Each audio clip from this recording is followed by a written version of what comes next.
Hello! Welcome to the Adventure Corner. I'm your host, Robot Spacer, and I'm checking my levels because I forgot to do that before I started. I think it's all fine. How are y'all doing? Culinary Disaster, thank you so much for 20 entire months of support. Happy Friday to you as well. I hope you're having a good one. Thank you very much. 6-7, good to see you. I am enthused to witness this week's retail therapy. I am very, very excited about it. I'm not sure when I'll do that. We'll see. I figured we'd wait a little bit, but I might get excited and we'll see. Mousimus, hello. Great to see you. On Secret Crush, good to see you. 20 months is at least 80 Fridays. That's so many Fridays. Who knew there were that many? Please do not check my math. Okay, I won't. I was thinking about it, but I won't. Every week I start stream feeling less and less prepared, I think. That's fine though. We're gonna make a world builder game. I don't know what we're gonna do in the world builder game, but we'll do it. And then also I have bought 2 new musical instrument toys. They're very fun. I hope musical instruments. They're definitely a little unusual. So I'm excited to share them. Do you know someone who uses the phrase "a month of Sundays"? What? No, absolutely not. It's an interesting one though. Do you? 6-7? Let's see, I should open my notes. Oh, also, a thing I just thought of, worth sharing. We do have a new emote to go along with my new raid message. And I'm very excited about that. Typically usage, I haven't seen you in a month of Sundays. What? I thought you were going to say it was like suggesting like every day has felt like a Sunday, like, I don't know, just kind of laid back or something. Relaxing month. But I haven't seen you in a month of Sundays is incomprehensible to me. How is that different than I haven't seen you in a month? Sounds like some kind of grandma slang. Yeah. So 80 Fridays would be nearly 3 months. Oh. Okay. I get it. So a month of Sundays is like approximately 30 Sundays. That's so confusing. You don't get it? Well, that's okay. Since no one ever says that, I don't think we have to worry about it too much. What are we gonna do today? I'm feeling pretty good about the title, Transfer Point. I'm still not 100% sure I like Transfer Point better than Point of Transfer, but with everyone's feedback, I am definitely leaning in that direction. I'm not quite ready to commit and like name our game Transfer Point yet. I might possibly start working on like the title text just to see how that looks. For some reason, that feels like less a commitment than actually naming the application Transfer Point. I don't know why. That makes no sense, but that's how I feel about it. One time a physical therapist said I could do an exercise at home, quote, if I was feeling froggy, and I had no idea what he was saying. That's a pretty good phrase, but also very confusing IMO. Like, to me, feeling froggy suggests not feeling great. Like, it reminds me of, like, you know, frog in your throat expression. So, like, yeah. I think my dad later told me it meant if you have energy. Yeah. I feel like that is the only logical conclusion based on the context. If you're feeling froggy, then jump, I guess is the full phrase. Fascinating.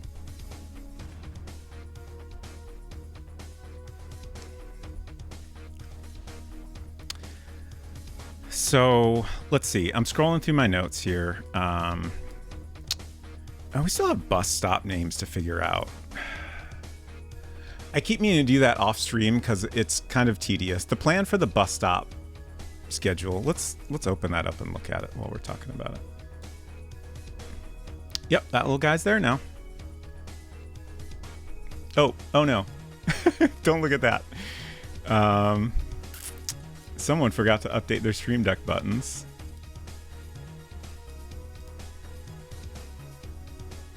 It's fine. Okay. Okay.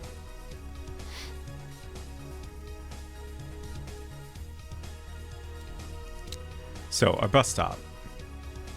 We currently have some, like, Greek underworld inspired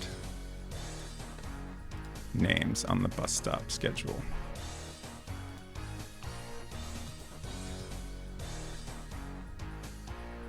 And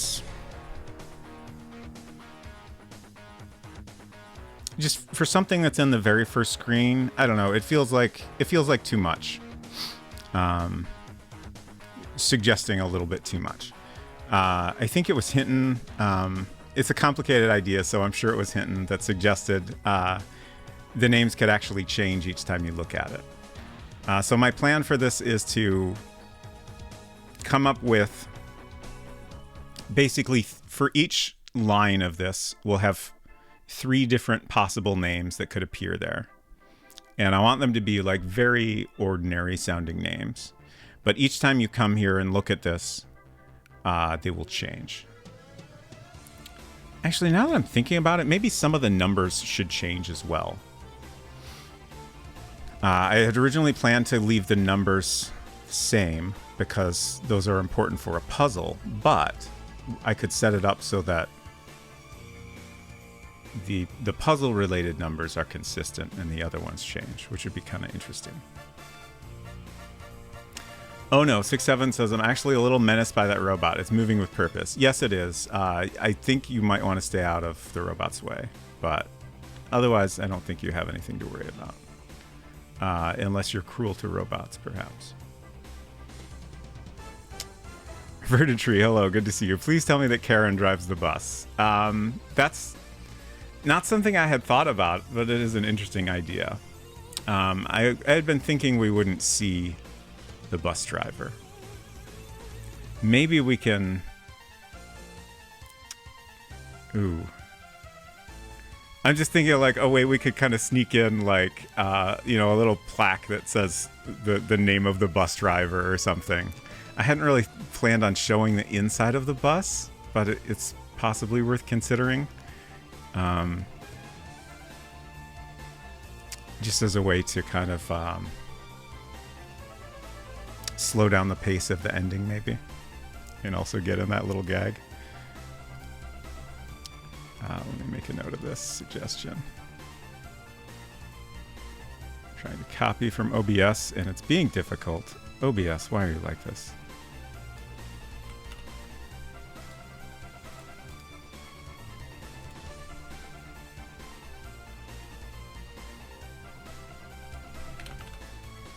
Oh no. What? Okay. There we go. Bus stop is part of a puzzle solution, isn't it? Is it the numbers or the letters that are important? It's the numbers, but there's just 4 of the numbers are important to the puzzle, so the rest of them could conceivably change.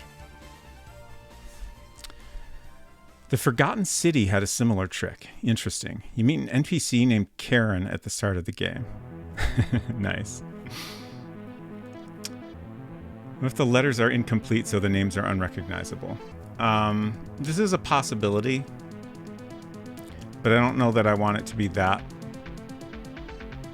weathered looking. You know, I'm not opposed to making it a little bit weathered if it seems worth doing, but they would have to be super weathered to be completely unreadable. Like fake script maybe, or just the letter forms are garbled. You need a coin to get on the bus. Oh, you keep tempting me with these very good ideas. I like that a lot. You need the bus fare.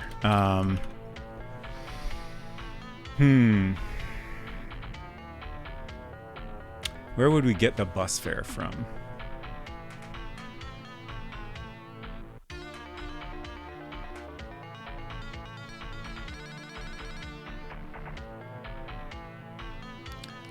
One thought that comes to mind is maybe it's kind of left behind when Brisket leaves, just kind of on the chair there. That might be kind of fun. But also, like, we already have an item you can get, you can't get until after Brisket leaves. So I don't know if having two things feels right to me. If the important numbers are always the same, wouldn't that be too obvious? Maybe. But also, probably most people aren't gonna look at it a lot. I feel like things changing is probably not something people are gonna notice right away. We could also have, you know, not all the numbers change. I mean, not all the unimportant numbers change. That sentence makes sense to me, at least. You have to pay in obols. Is that the like appropriate type of coin?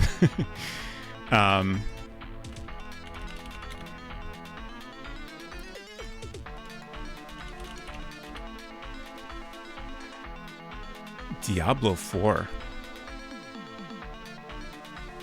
Okay. The top results are all about Diablo 4, but then we have a Wikipedia entry. The obol was a form of ancient Greek currency and weight. Obols were used from early times. According to Plutarch, they were originally spits of copper or bronze traded by weight, while 6 obols make a drachma or a handful, since that was as many as the hand could grasp. Heraclides of Pontus is cited as having mentioned the obols of Hieraion, and also gives the etymology of oblos, the name of the coin, from obolos, the word for spit, spike, nail.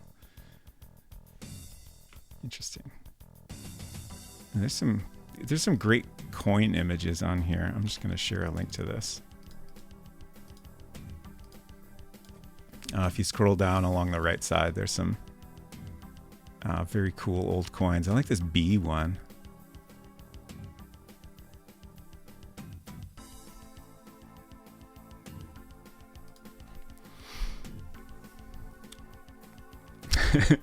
I'm helping. Yes, you are. Thank you, Verdant Tree.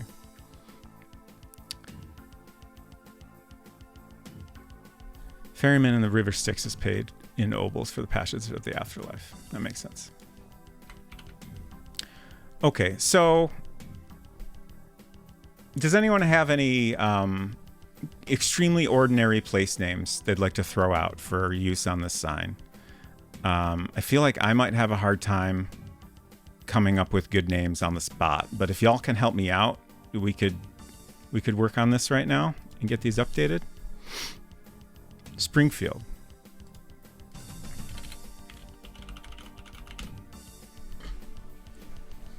I'm so warm. Why am I so warm? It's not warm in here, is it? Townsville, a real place in Australia. Really? I had no idea. Townsville. Okay. We got 2. I'm going to go ahead and open Mac Paint, and we'll start creating some of these, and hopefully we'll get enough periodic suggestions to start filling out this list.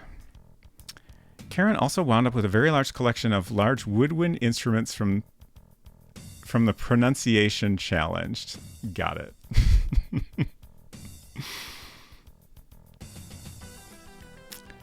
Y'all have a monkey man causing problems there? I'm sorry, what? Culinary? Oh, Townsville. Okay. I thought you were referring to in this house. I was thinking this was in response to it being too warm in here, but now I get it. Yeah, I hope things are okay in Townsville. It seems like y'all have a rough time over there. Oh, the air just kicked in. Good, good.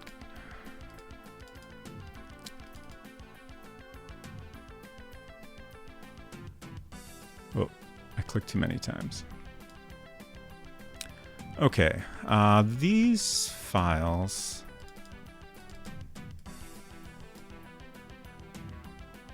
are named what? Schedule or bus schedule? I got too many files in here. It's gotta be under bus. Bus schedule 2. Okay.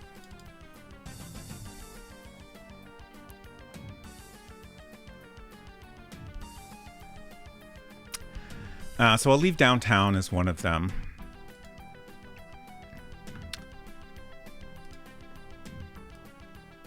And like these two are definitely too obvious. This is too obvious. I kind of like this one, maybe. We'll leave that in there for now.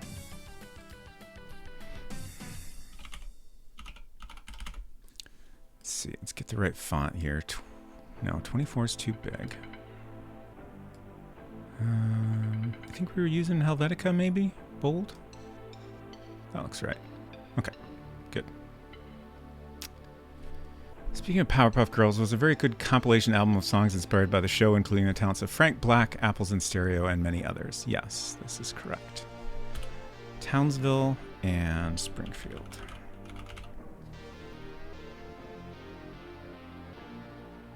Of course, I manually adjusted the line spacing. Why did I do that? Just to make things difficult on myself.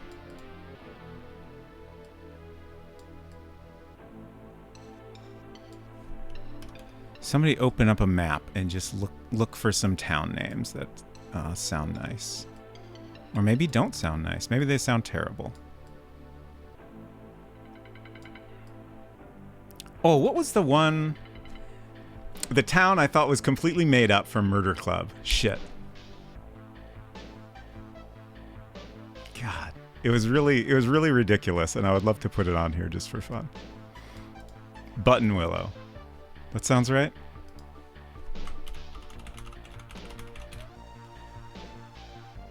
Button Willow. Yeah, California. That's got to be it. Thank you.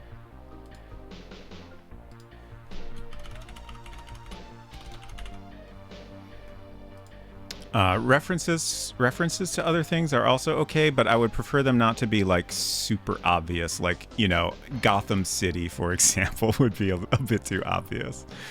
Townsville I'll allow, just because it's also a real place. And also Powerpuff Girls is great.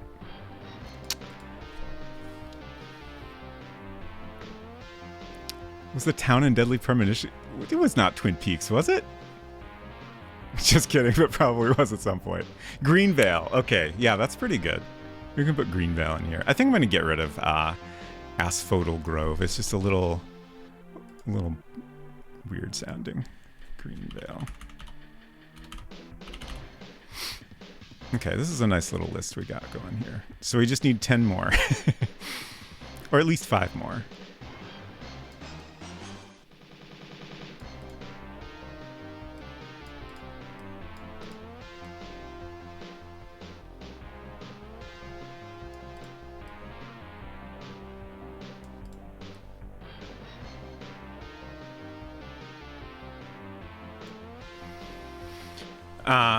M Secret Crush says, so the names will just shuffle around every time you come to the screen. There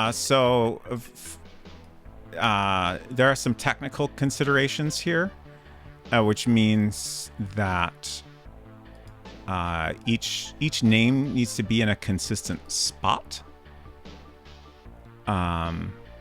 So my plan was that for each slot we have 3 different versions, and then when you come to the screen, it goes down the list and picks one of those 3 for each slot.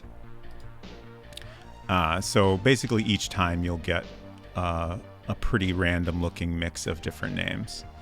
Though obviously you will see some repeats if you come back and forth a lot. It sounds complicated but neat. Honestly, it won't be too complicated. As far as, like, we've done far more complicated things in World Builder so far. And I think the effect will be fun. Like, my thought is most people won't notice it right away. Like, you know, they'll look at this one time and think, huh, I wonder what this is for, or if it's meaningful in some way. And then, you know, probably later they'll come back here and, you know, probably more observant people will like immediately notice it's different. Some people might not, and it might take them a couple tries, but hopefully it'll be, you know, just kind of a little like unsettling and curious. Okay. So there's one screen. Let's do a save as.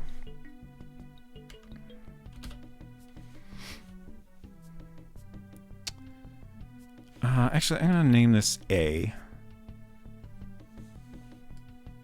And then we'll have a different file for each set. Okay, so now I want to go back in the game and check which numbers are the ones we're actually using for the puzzle.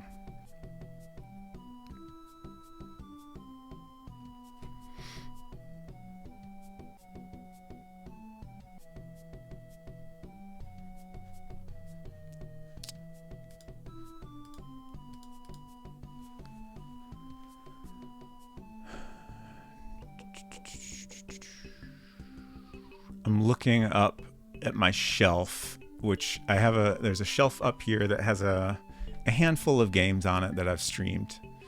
We have King's Quest V. I'm just thinking of different like place names from those games. So like Serenia, I think is where King's Quest V takes place. King's Quest IV is in, oh hell, it starts with a T, I think.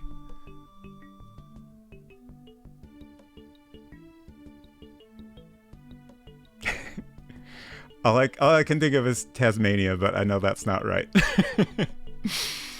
I feel like it's TA something. Shit. King's Quest 4 T location.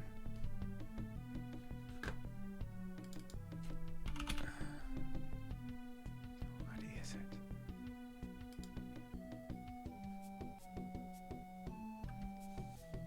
Tamer. Colonel's Bequest, Manhunter, New York. I don't think New York is going to quite work here. Beast Within. Where does that take place?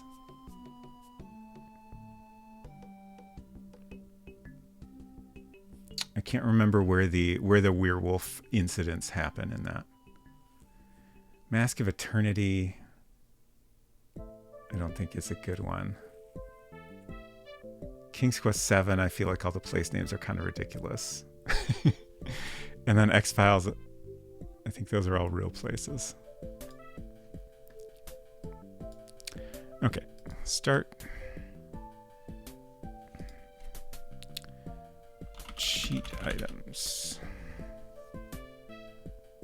So there's our cloth.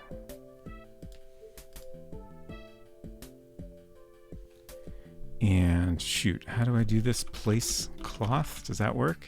Okay, interesting. I feel like that should work. So I'm going to make a note about that.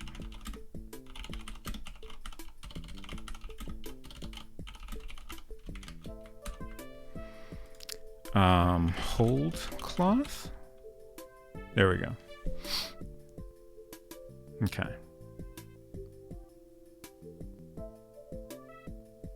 I'm just kind of trying to mentally make a note of where these are.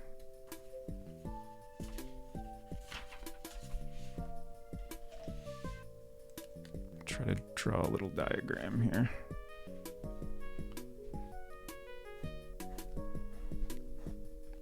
So we have a 1 over here, a 7 here, a 0 here, and a 7 down here. Cardiff. That is a pretty good one. Thank you. We do love a Halt and Catch Fire reference. Okay, so this one. And then this 0. And on the third line, we have this 7. And then on the fourth line, this 7. So 1, 2, 3, 4, 5. Okay.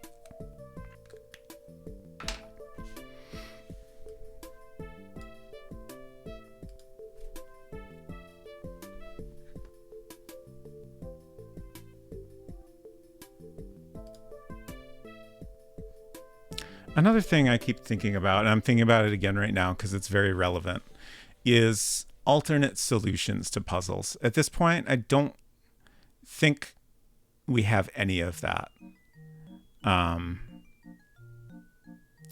And it's probably a little too late to be thinking about this, but like I am starting to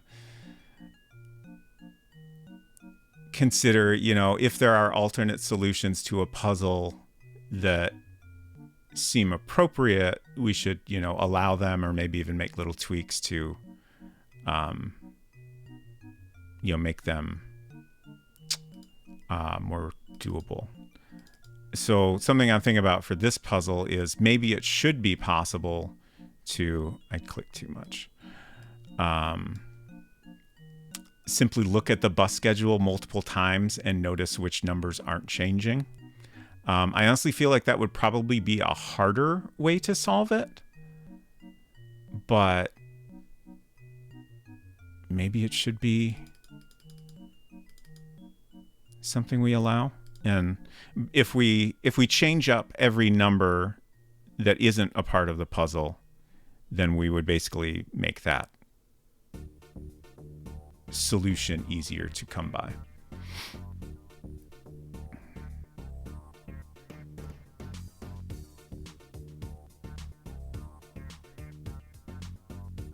I'm thinking about downtown here. Maybe that doesn't make sense.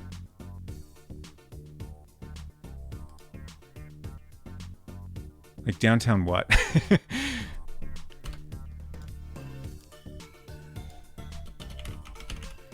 Oh, we lost our font. 18 Helvetica bold.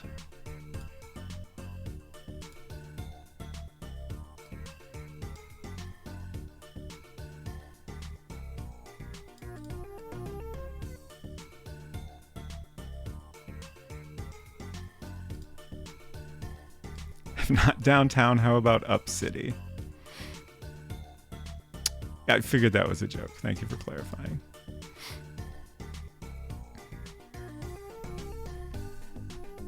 Okay. So let's save that and let's change up some numbers here. It wasn't very good, sorry. That's okay. Let's see. So, all right. The left side is like bus route numbers or something, and then the right side, these are meant to be times. I wonder if we should have a colon in front of the times just to make it more clear that they are times.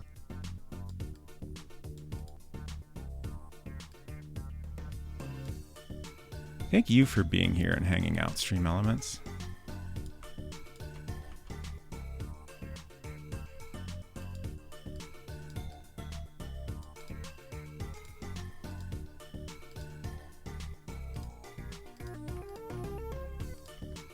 Being cocky and thinking I can make a better colon.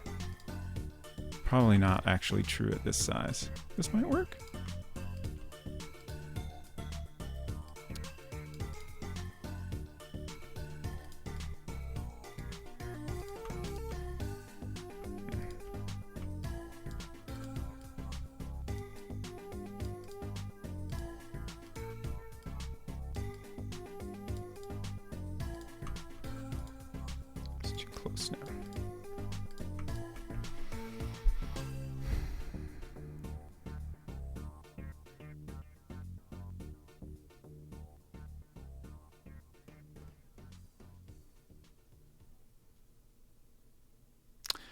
I'm staring at this and trying to think if this reads any better this way or if it's just unnecessary and confusing. It doesn't matter if the player understands what these numbers are meant to be.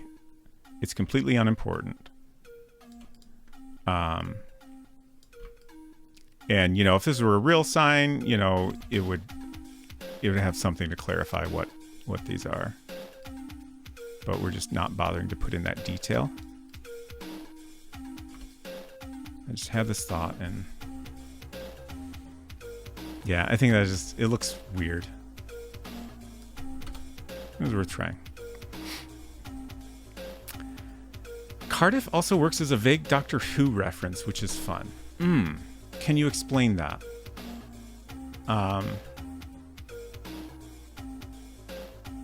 Like, I feel like I almost get that, but I'm not sure. I haven't watched a ton of Doctor Who. Watched a lot of the David Tennant episodes, mostly, and some other seasons surrounding those. Route numbers can be in black box or rendered in some other way to make them different. I don't think I want to fuss with that.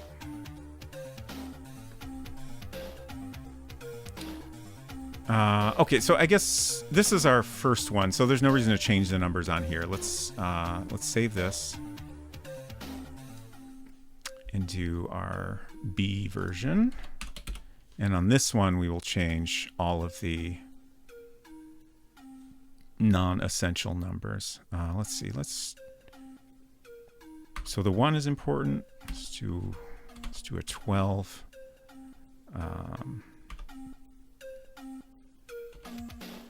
18, 20. Let's see, that 7 is important. Okay. So let's make this actually 23, 37, 39, 38. Why not? And then 55.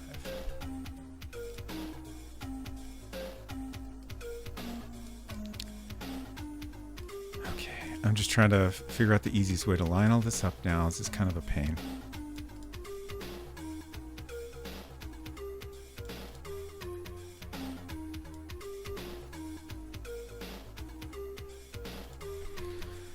Cardiff is where the 05 reboot was filmed, where the energy rift from the Eccleston Tennant era was, and it's also where the Doctor Who Museum was set up. Okay, neat.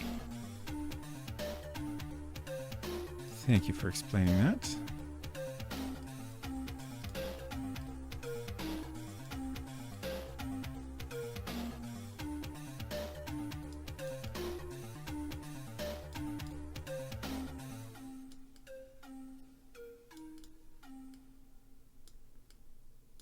Oops. I would love to just bump these down with arrow keys so I don't accidentally nudge them left or right, but, well, okay, yeah, that's not a thing here. I think Super Paint, I'm pretty sure Super Paint can do arrow key adjustments, but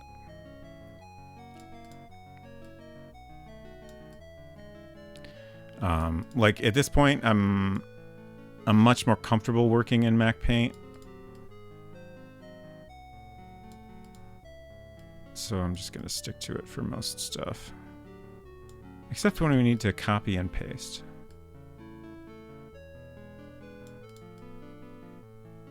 And that's just for technical reasons. Okay. So hard to line things up. Double checking.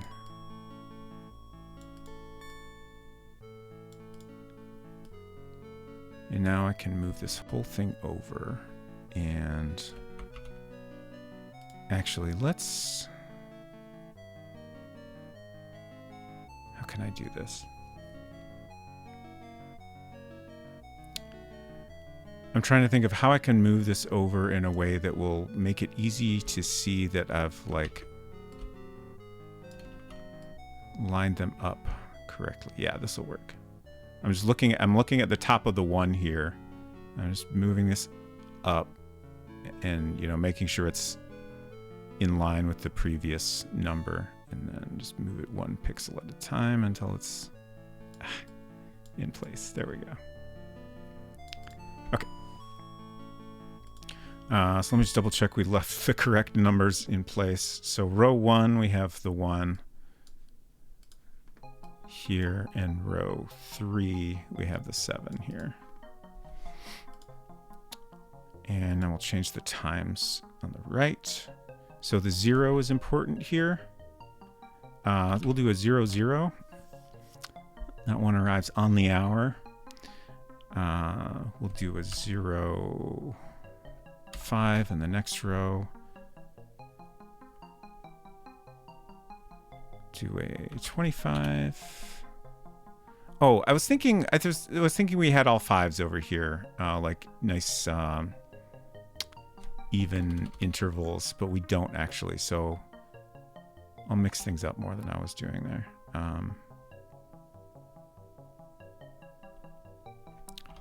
07, 25, and then the 7 and the 47 has to be consistent. So 37, and then 48.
Y'all got any more place names? I'm gonna need them soon. I could fire up Google Maps or something if y'all have run out of ideas. Kind of stumped. Okay, that's fair. I know I'm being demanding. I just figured it's time we finally got this all sorted out. I should have double checked the alignment. I don't think I did that.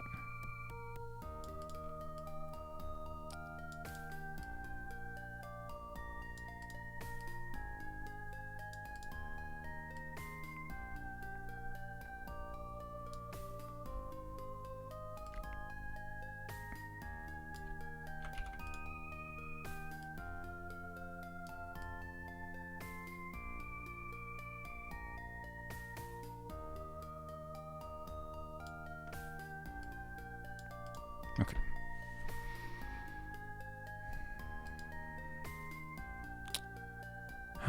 Let's see. I need to keep one of these here for the left alignment. Just leave that B there.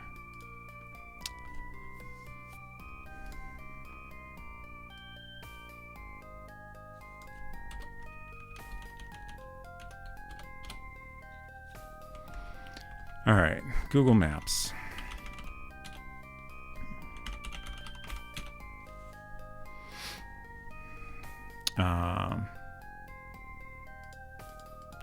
I'm not going to show this on screen just in case it will accidentally show where I am. You're in town. I think we'll skip that one, but thank you for the suggestion. Puzzle, hello, hello. Good to see you. Let's see. Let's find somewhere in Canada. Let's zoom in on Vancouver area. Whistler. That's kind of a fun name. Squamish. That's a good one. Stewart Island. Oyster River. Almost too many good names here. How do I choose? Fort Rupert. Goose Bay. Bella Coola. Huh.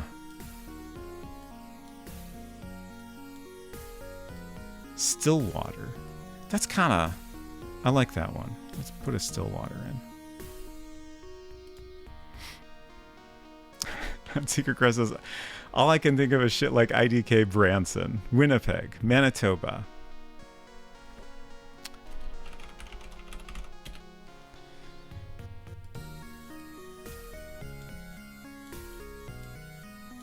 I'm trying to find ones that are like...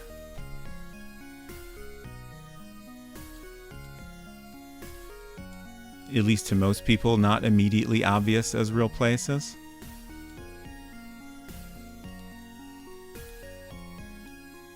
I don't know. I'm just being weird, probably. Kingsville.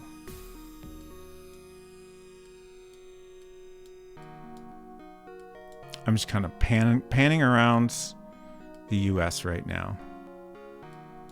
I did not know there was a Melbourne in Florida.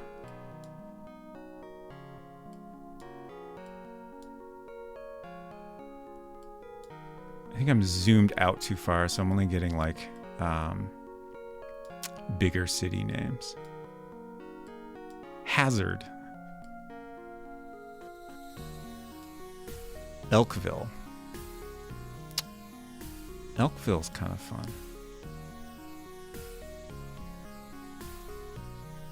Though, let's see, we just have one ville so far, right? Townsville.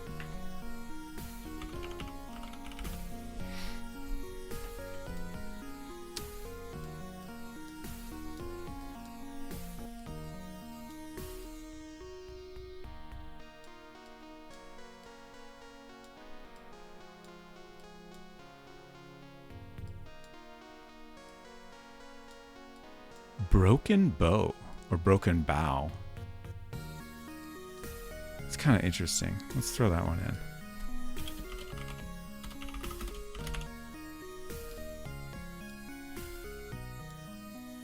in. Long Pine.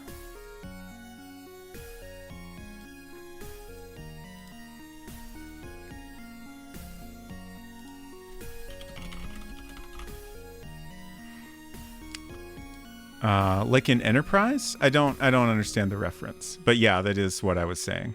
Border Town, another place in Australia. Interesting.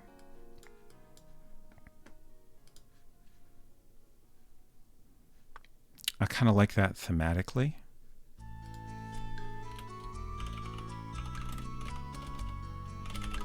All right, so there's another list of 5. Thank you all.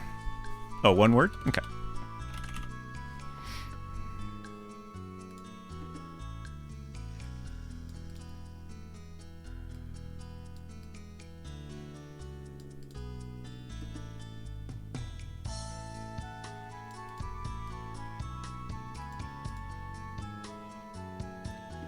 It's the name of the first episode of Enterprise, the town where the Klingon lands. Okay, interesting. I have not watched any of Enterprise.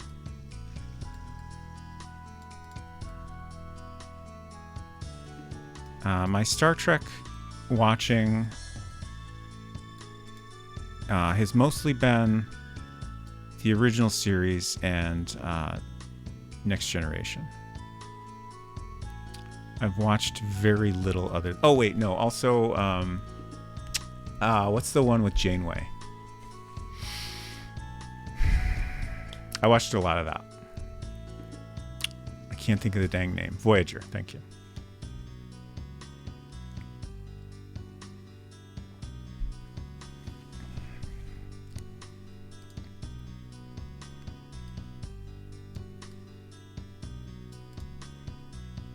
And I've seen most of the movies.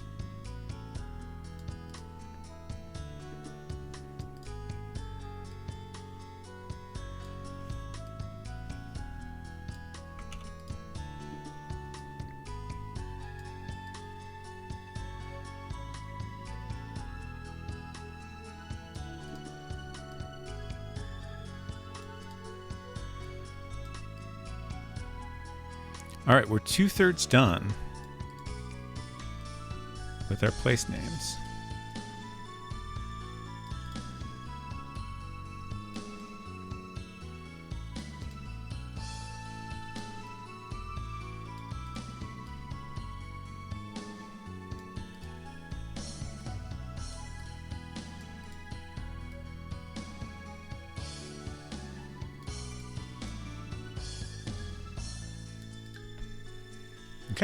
think that's good.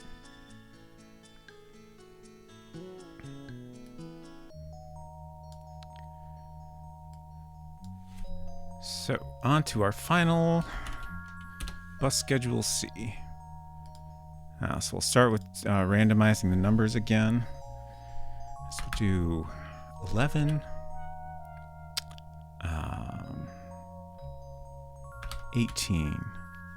Let's see, this next one, the 7 has to be consistent. Let's do 47.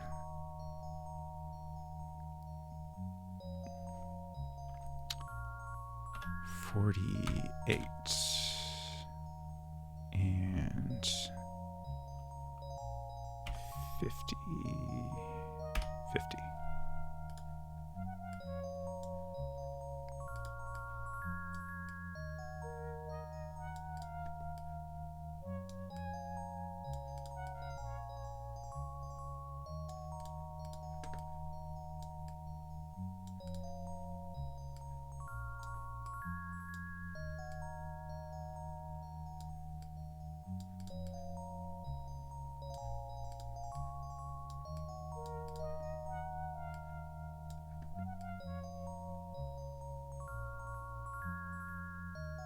Dang it.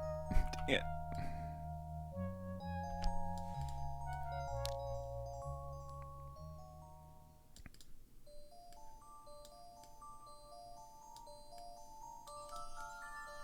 Too far down.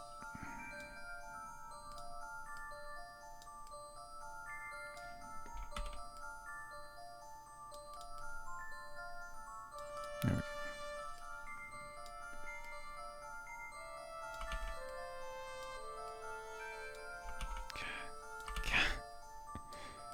So hard. One more.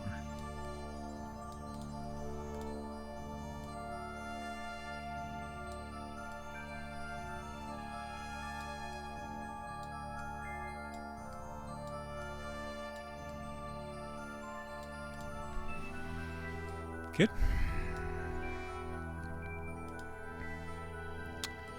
Okay, and then times, we have 0 needs to be the same. We'll do 03, 15. Yeah, we probably had that on the first one. Let's do 17, 20,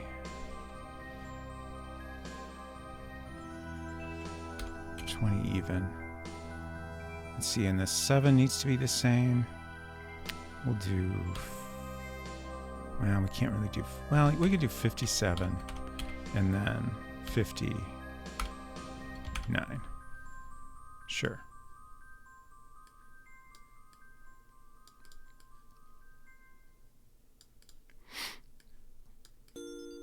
Oh, allergies.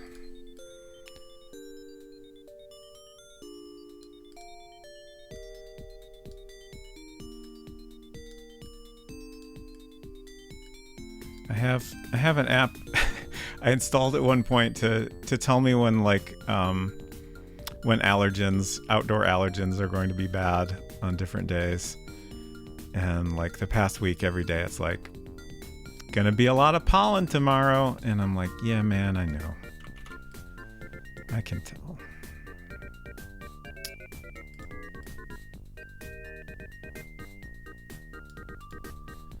Yeah, I've taken all of my possible allergy drugs.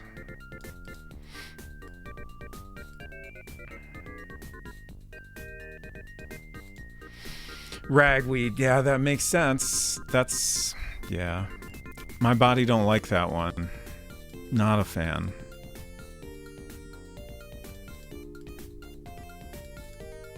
Does anyone's? I feel like most people don't have a major issue with it, but I don't know, maybe I'm wrong.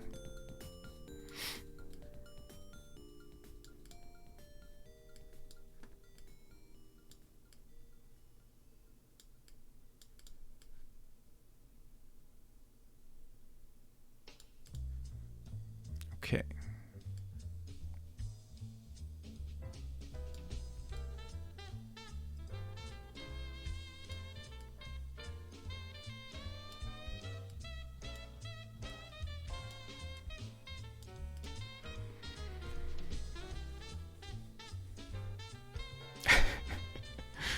And Secret Crush said, also just occurred to me that I can hear you in real time, so my chat messages may appear before anyone else hears the thing I'm responding to.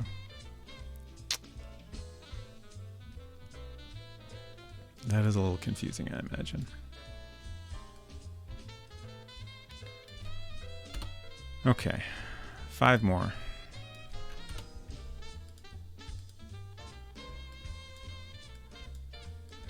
Hay Springs. For a second, I thought it said H-E-Y Springs, which was funny to me. Rushville, Wheatland, Chugwater. That's kind of funny. Chugwater. Steamboat Springs. That sounds made up. Rifle Silt, Parachute, Grand Junction, Palisade, Paonia, Crested Butte. The stream is just me reading out place names now. I'm sorry. Nageezy, Gallup, Church Rock, Jamestown, Thoreau, Springerville, Snowflake, Show Low. That's an interesting one. Chugwater. Yeah, that's what I said. Chugwater. That's a real place. I mean, according to Google Maps, anyway.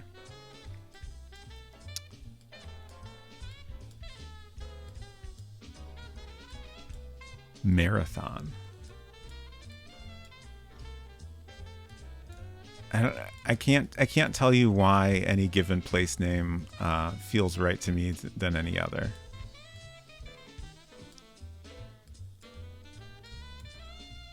Dripping Springs. Huh.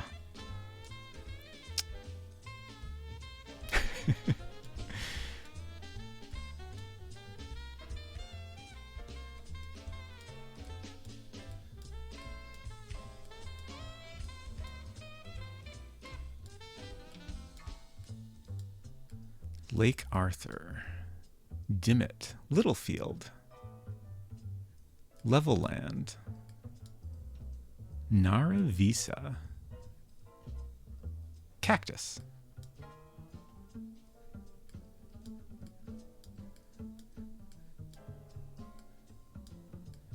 Westcliff. I don't know why, but I like that one.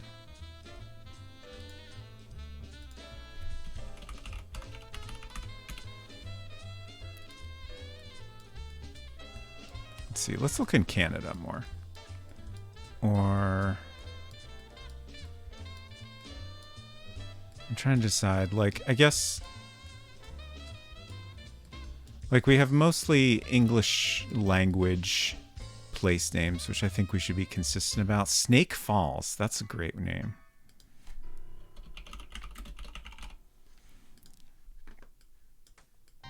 Cat Lake. Pickle Lake. Even better. Big Beaver House.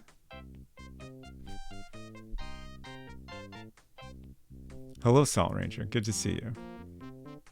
I just remembered we got to get a Beaver Pelt Man reference in somewhere. Not sure where to do that. Big Trout Lake. Clearwater. See that? You say Clearwater? Like, I've heard of that.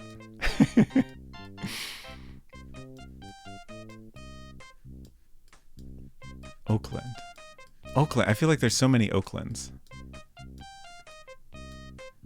I'm sorry I keep shooting down your suggestions. I do appreciate them regardless. Seahorse. Eric. Just Eric.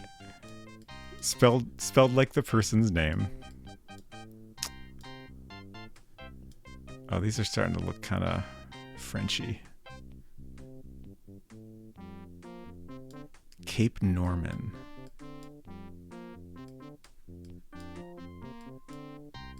Deer Lake. I already have a lake on here, don't we? Or do we have a lake yet? Does anyone remember if we already did a lake? Okay, we'll do Deer Lake. I like that one. Mount Pearl. A mount might be nice. We could do Mount Pearl, I suppose. One more.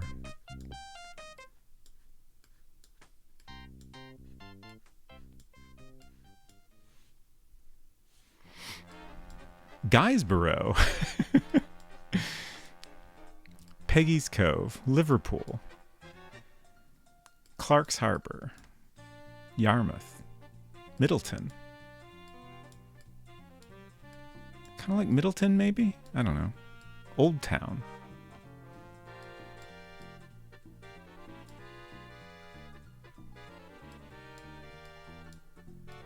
Ticonderoga. Lake Placid.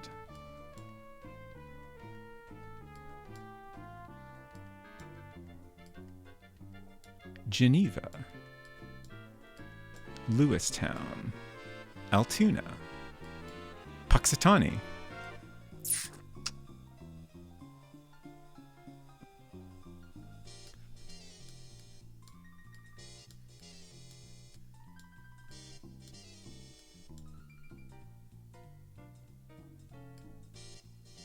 Cape Charles.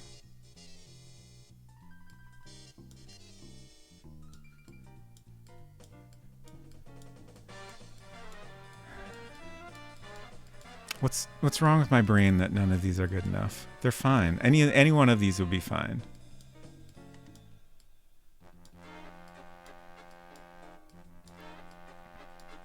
Fort Riley. Blackwell. Stillwater, we already did. Beaver. Just Beaver.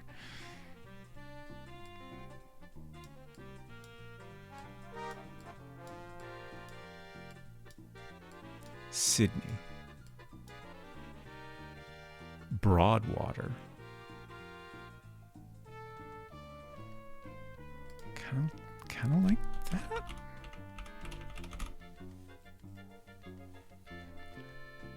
Sure.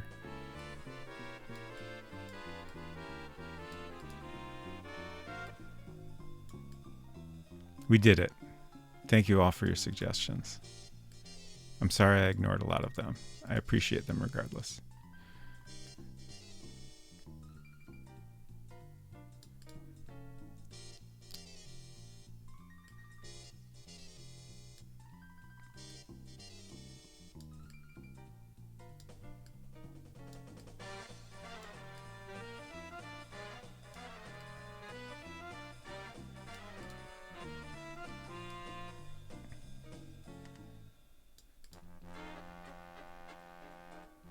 Hello, WindSage44. We did it.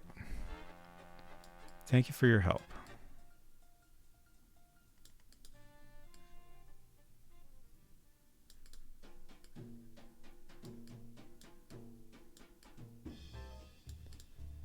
So next I will, once I've finished aligning things here, I will open these up in... Well, first of all, I'll want to go back into World Builder and see how I split things up initially.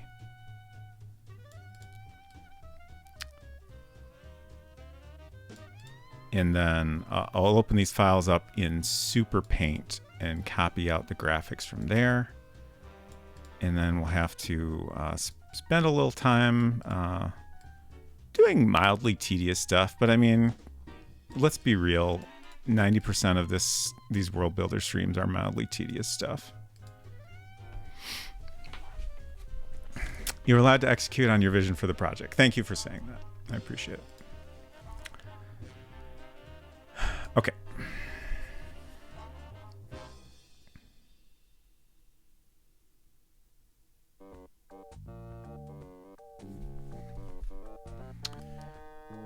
Quit.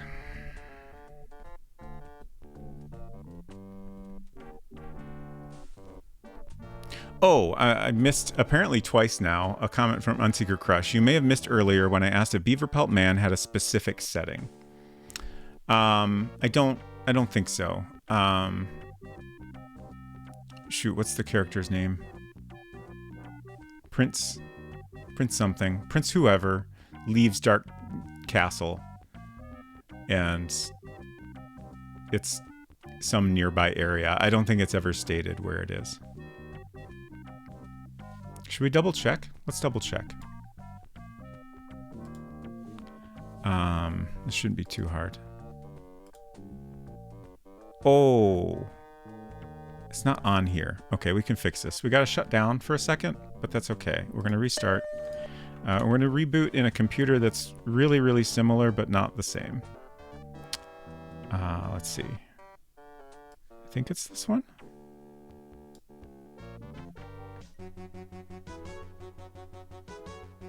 Yeah, there we go.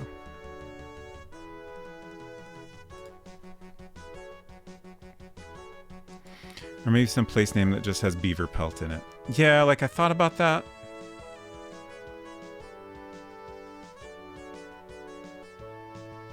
I can't quite think of like beaver pelt blank. Like I don't know what the blank is that sounds like it's believable as a place at all.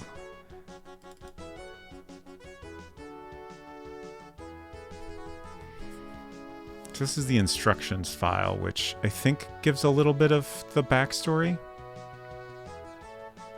for Beaver Pelt Man.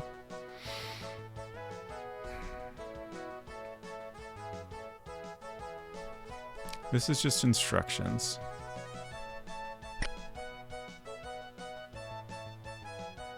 More instructions.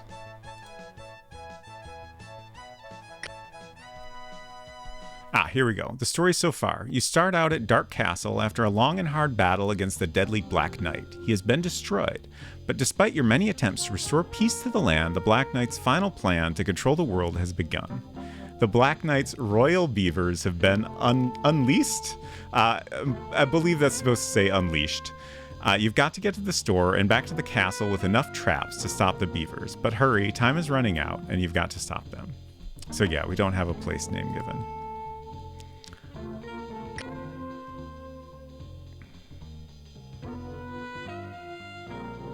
Don't do drugs.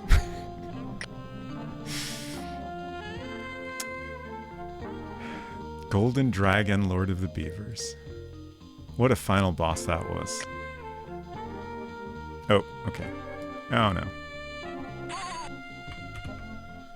Okay.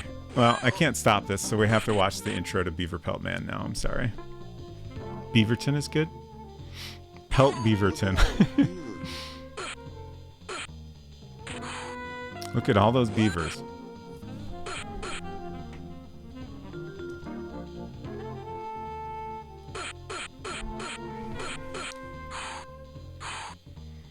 I feel like Beaverton by itself is not a good enough Beaver Pelt Man reference.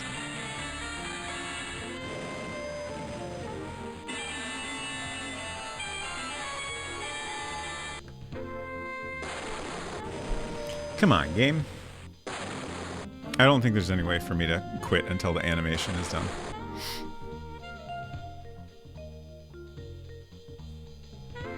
Okay, there we go.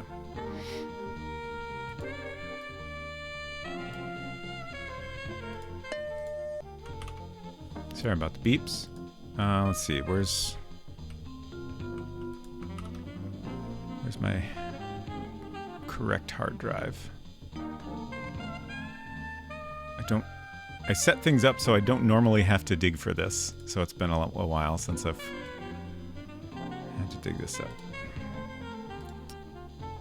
Should be it.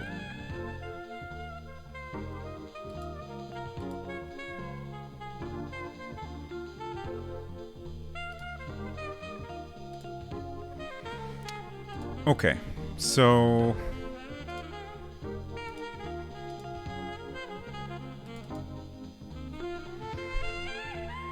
back into World Builder, and then we're going to look at how these graphics are set up.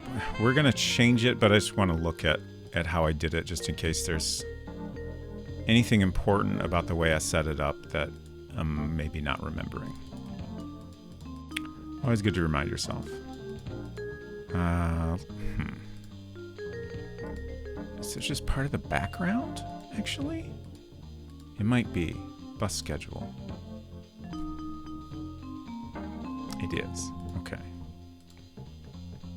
Okay, and I have each one on its own line. So I think that's exactly what I'll do, because that works out well for the randomization I have in mind.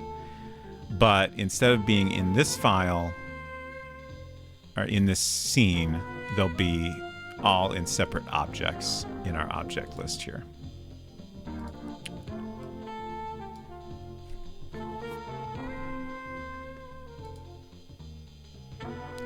So we want super paint.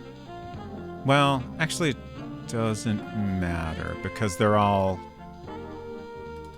normal heights. Beaverkin City. Oh, I clicked too much again. Gotta calm down on my clicking.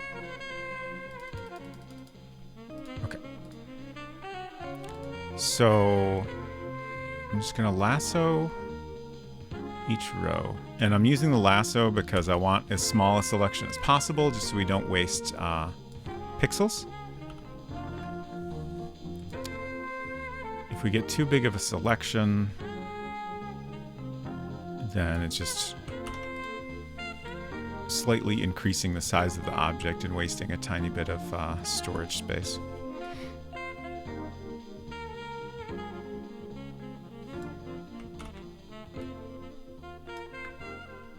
Oh, you know what? Can I just leave this open? Yeah, it's kind of in the way. Oh, okay. I have to close it. Pixel conservation is no joke. Exactly. Especially when you're trying to keep things under 400 kilobytes, as we are.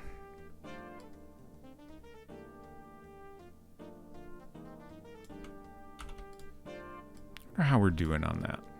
I should check. Button Willow. Okay, on to file B.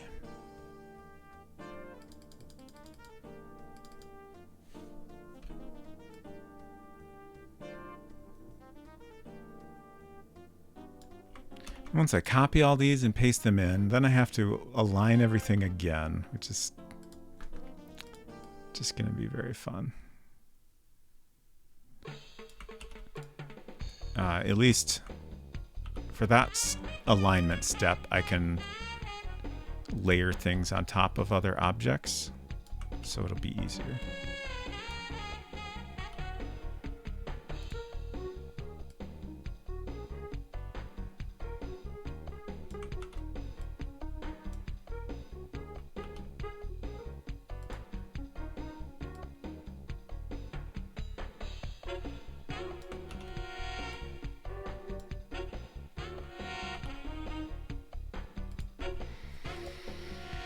Okay, whoops.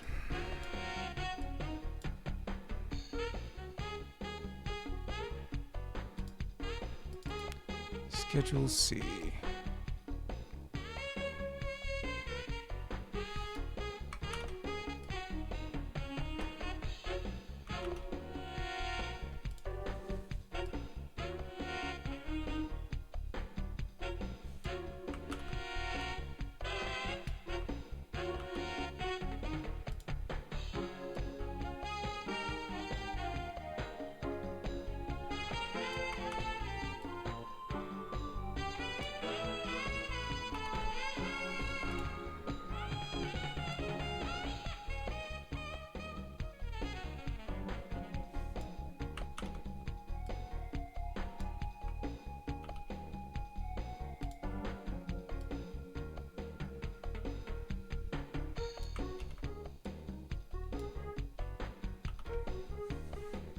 Okay, copying complete.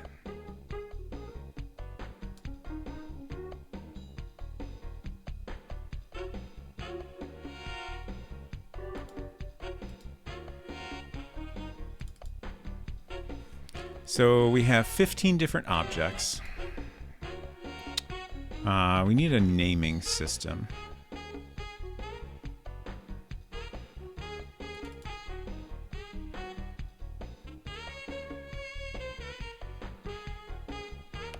Kind of thinking about that. Let's create.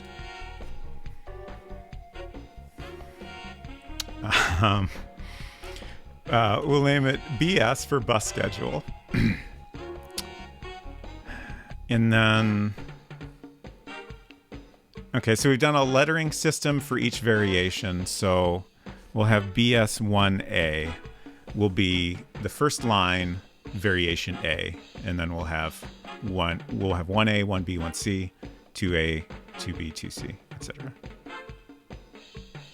Think that's good. Let me compare with how I labeled our PDA files. Maybe I should have a space. This is PDA screen. I think LKD is for locked.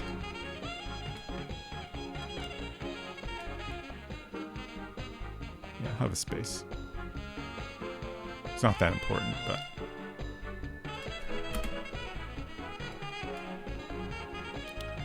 Okay. So now I'm gonna set the object data. So they're all gonna start out in storage, and then we'll use code to move them in. And we want to make sure they're all immobile so they can't be picked up. The rest of this does not matter. And then I'm going to copy this, and I'm just going to hit paste 14 times. 1, 2, 3, 4, 5, 6, 7, 8, 10, 11, 12, 13, 14. We did it. And now I name them all.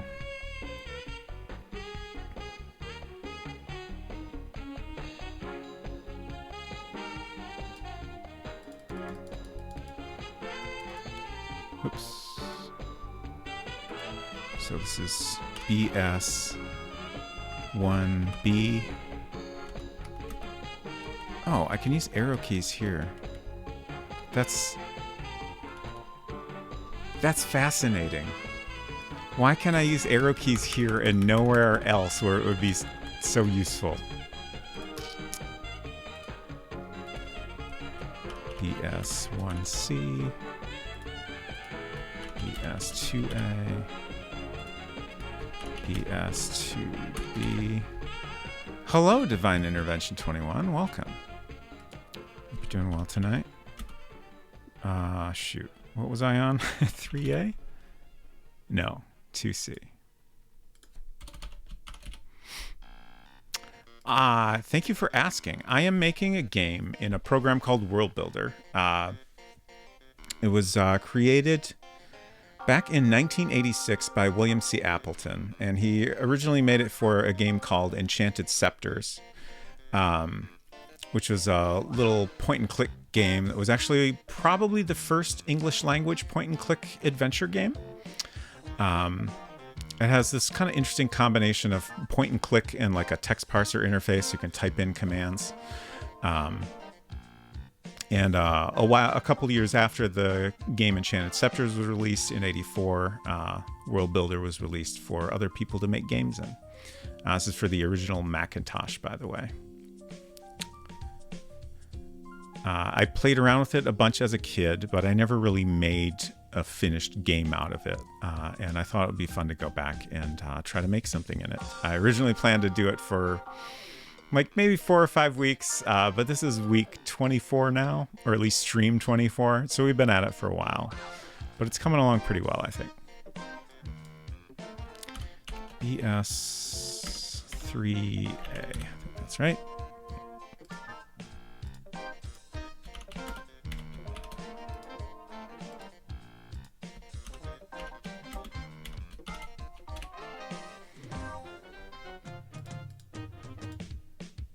A.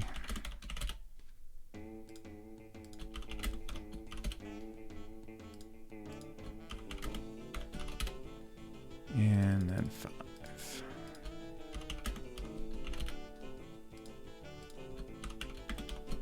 Oops, V, that's not right.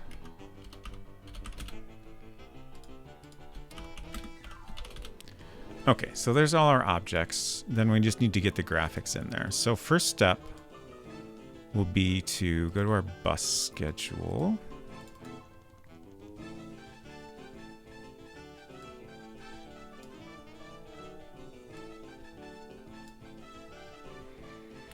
Unfortunately, these are in kind of the opposite order we want. So this will be mildly tedious.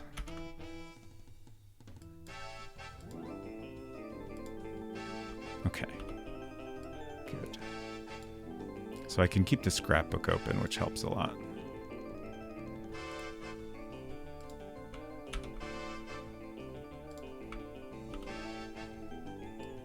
So right now I'm just layering these on top of our old names that we're going to eventually get rid of. Just to make sure they're all aligned correctly. And then I'll have to move each one into their own custom object.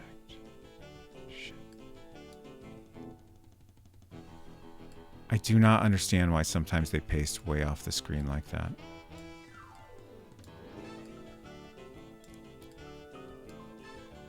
It's just a little annoying because the window size is saved like as part of the scene. So I just have to make sure I don't accidentally save when I close this window now. It's fixable, obviously, but it'll be tedious.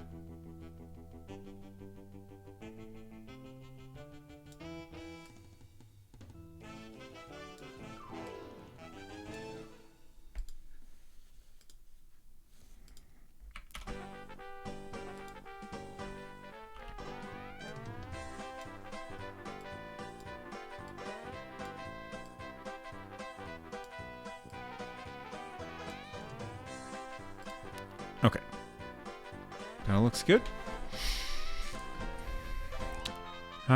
So I think this is a little bit weird, but I think it will actually be faster if I select all these. And we're going to say no. Do not want to save that.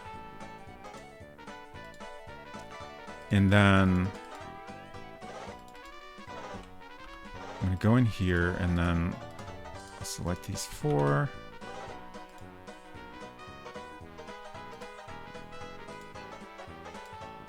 And then our next one is 2A.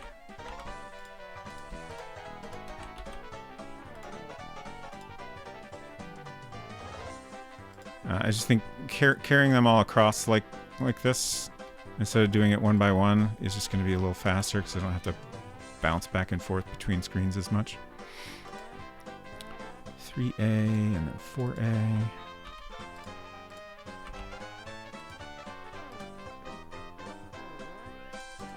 And then 5A.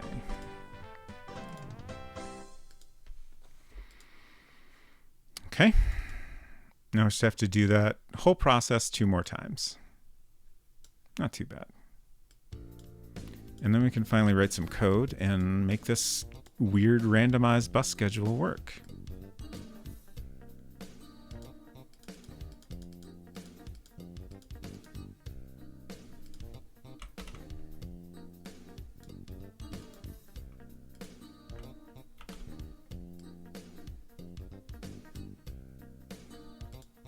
Did I get that right? I think so.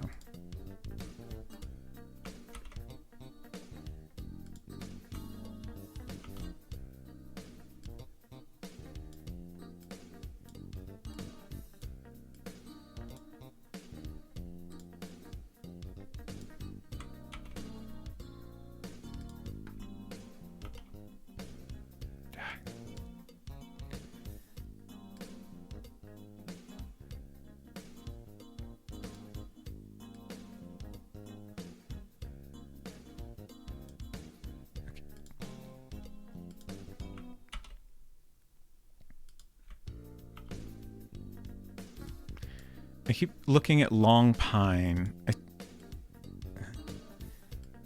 I feel like there's got to be a place named Lone Pine in something or other. Like this seems like very familiar. I mean, I guess it could just be a real place. But I feel like there's a fictional place. Does that sound familiar to anyone? Oh, is it Back to the Future? Like there's Twin Pines Mall and like one of the trees gets wrecked and then it's Lone Pine. Yeah.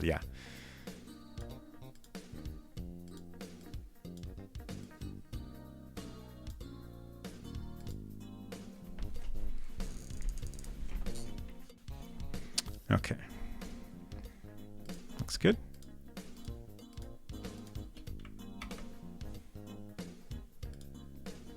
No. So this is going to be our B variations. So we'll start with 1B.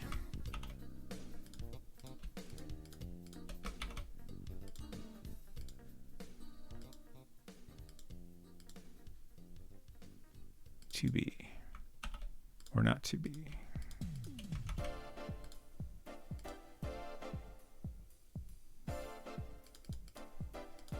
Three B.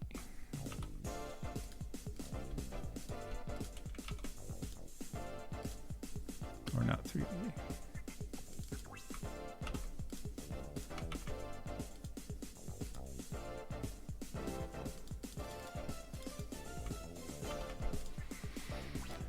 Okay, last one. We're almost there.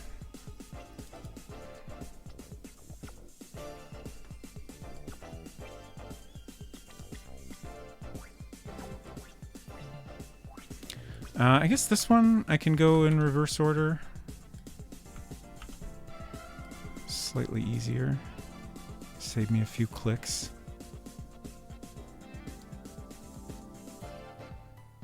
Oh, is that right? Yeah, that is right. Okay.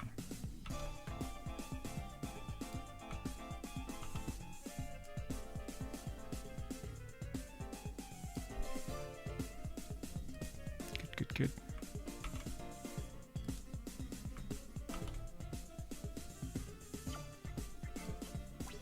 Way down there again. So weird.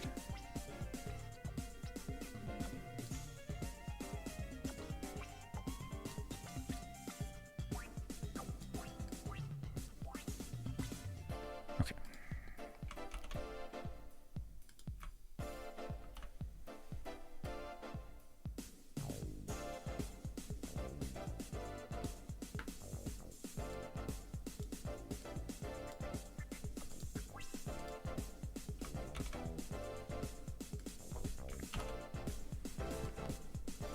Last one.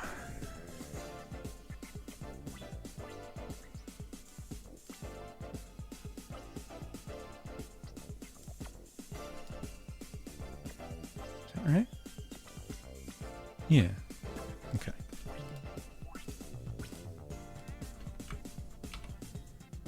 Okay, so I'm not going to save this, but we do need to come back here and delete those existing place names when we're done. Don't want to forget that. Okay, so these are our C variations. So we start with 1C.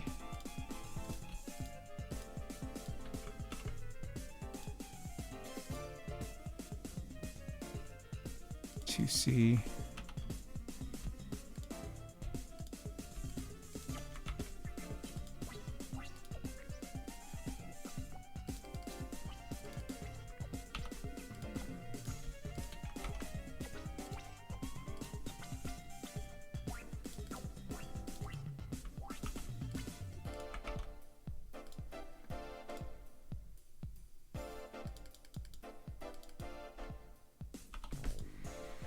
Okay.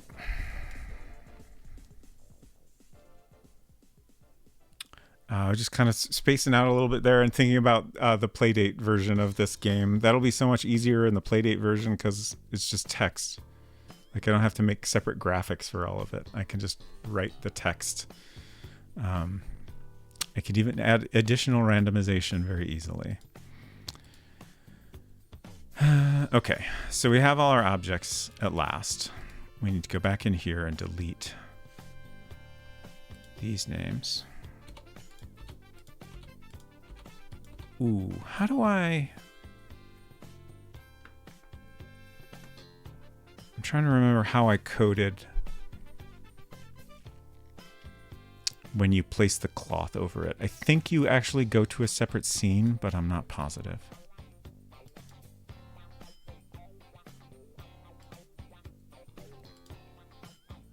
Let's look at the code.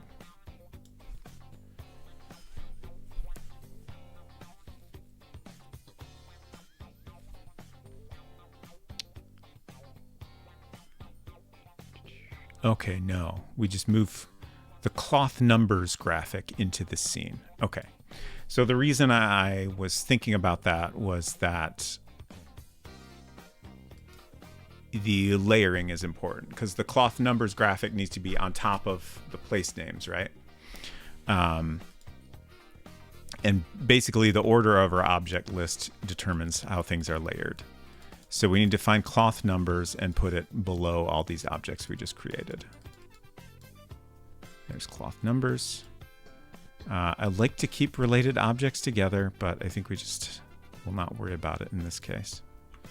So we'll cut that and paste it, and then we need to rename it cloth numbers again, just because that gets lost in the process.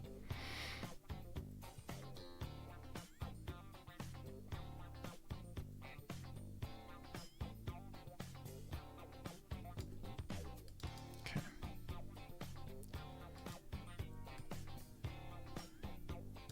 Just double checking things. It's in storage or mobile. Good.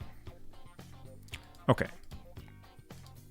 So now we need to write code to put these names into place. Oh, we're going to need variables. I keep occasionally thinking about how I really need to type out all my variables and put them in a text file so I have them in one place where I can check very easily whether I'm reusing things. But I still have not done that. I'm thinking B is a good variable letter. I don't think we've used too many B's. B for bus schedule. Just want to look through here and double check.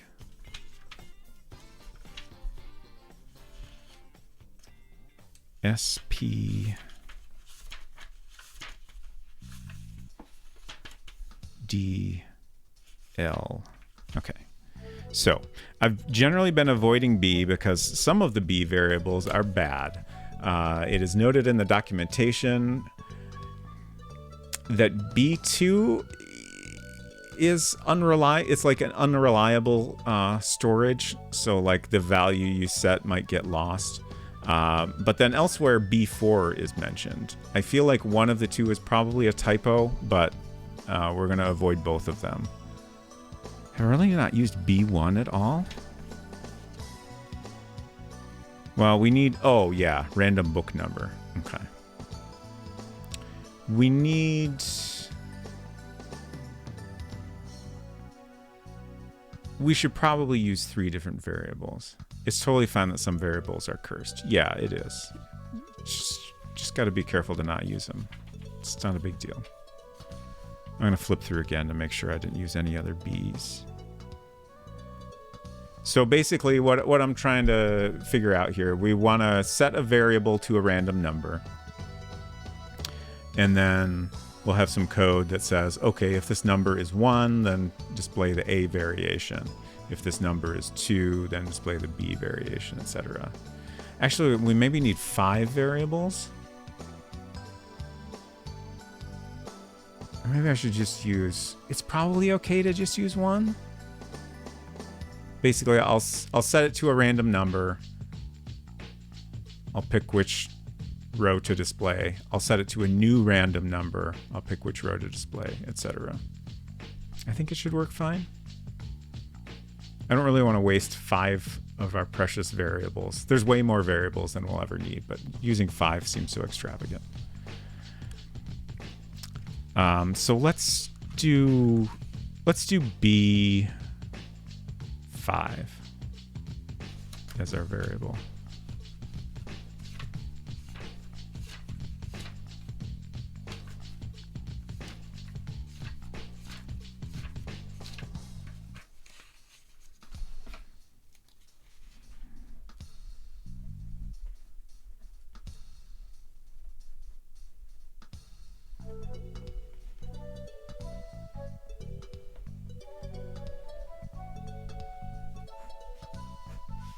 Oops.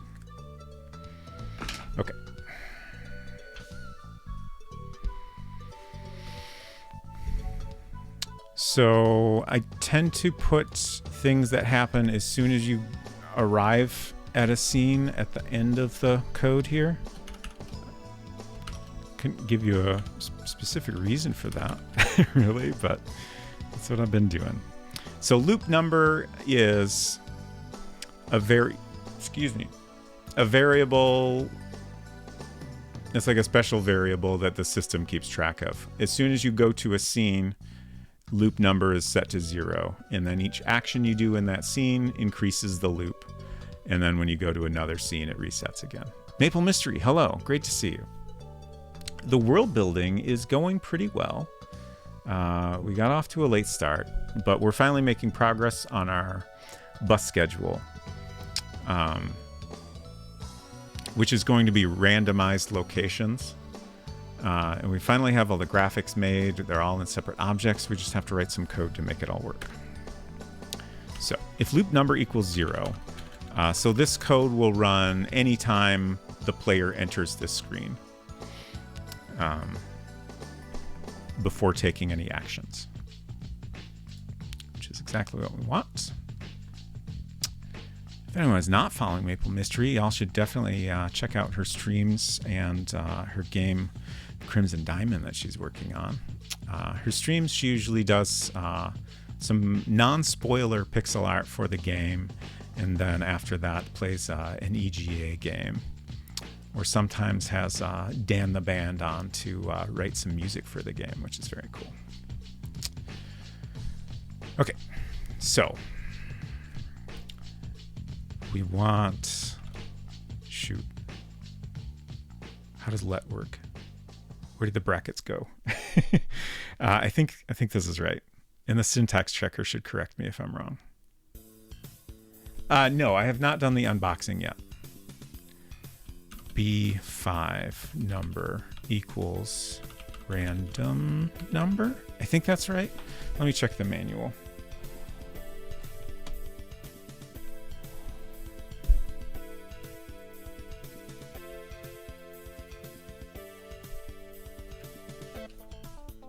Oh, okay. I was trying to get to the appendix, but I happened to spot an example, so that looks like the same thing we're doing.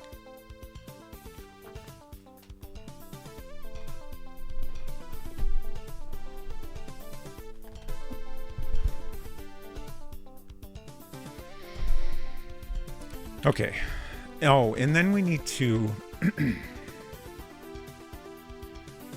So random number gives us a value that is... I can't remember if it's 0 through 100 or 1 through 100. It's probably 1 through 100. But let's double check on that. But what we want is... We're choosing between A, B, C. So we want to get that... We want to do some math to get us basically 3 different values.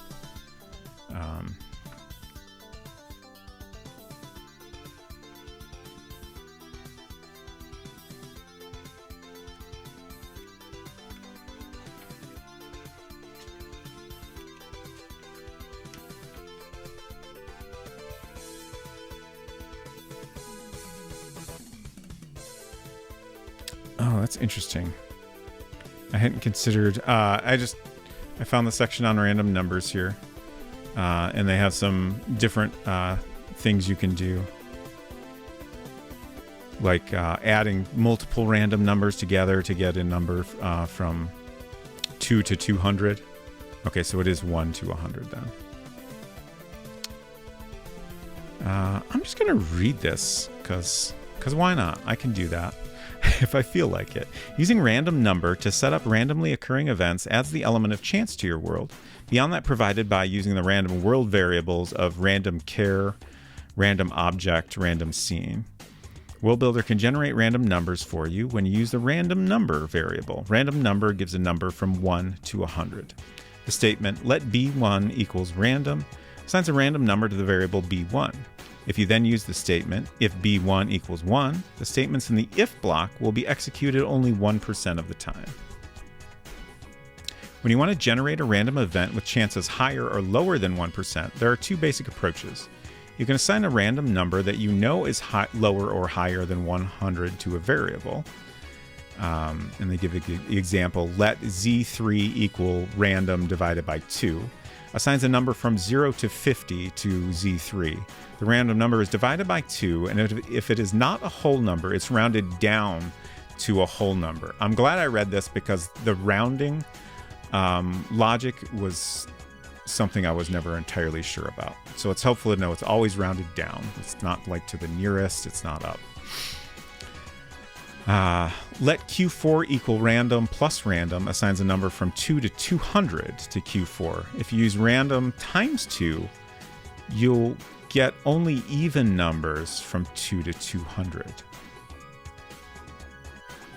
Oh, okay. That's interesting. Yeah, because you're multiplying a single set of random numbers by 2. Or you can use the random variable directly in your if statement. If random is greater than 50, has a 50% chance of being true. If random is greater than 66, has a 30% chance of being true. If random is less than 10, has a 10% chance of being true. When you use a statement like move random character to bedroom, any old character or monster will appear in the bedroom. If you want to randomly choose from a smaller pool of characters, say just 1 or 2, you can use random number to do the choosing like this. And then they give a little example. I won't bother to read all that. But we've had a lot of code that looks kind of like this. Basically, you create a random number and then, depending on the value, you do different things. In this last example, note that you must first assign the random number to a variable. If you use the 2 statements, if random number is less than 51 and if random number is greater than 50, a different random number will be generated for each condition, and the statements will no longer be mutually exclusive. So if you wrote your if statements like this, you could have a scenario where both of them end up being true or neither is true, and then weird things might happen in your game. Okay, I guess I'll leave that out. So, we want to divide this by...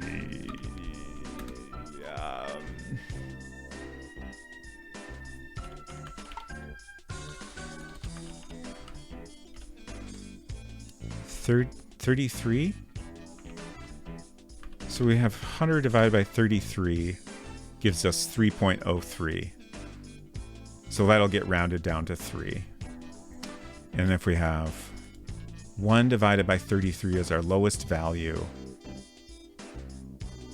that would get rounded down to 0.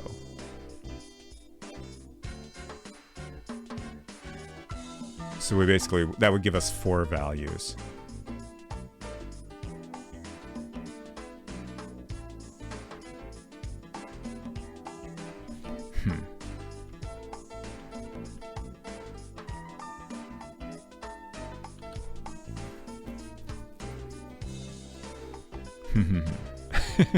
How do I do this?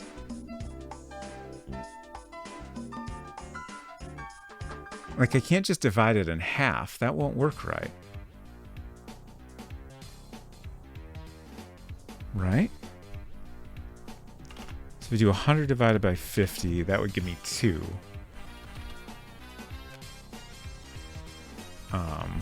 1 divided by 50 would give me 0.02, which rounds down to 0. Or maybe that does work right, actually. Because I have to get up to a pretty decent value. Oh, wait. No, that doesn't work right. Because 1 through 50 is going to give me 1. And then 51 through...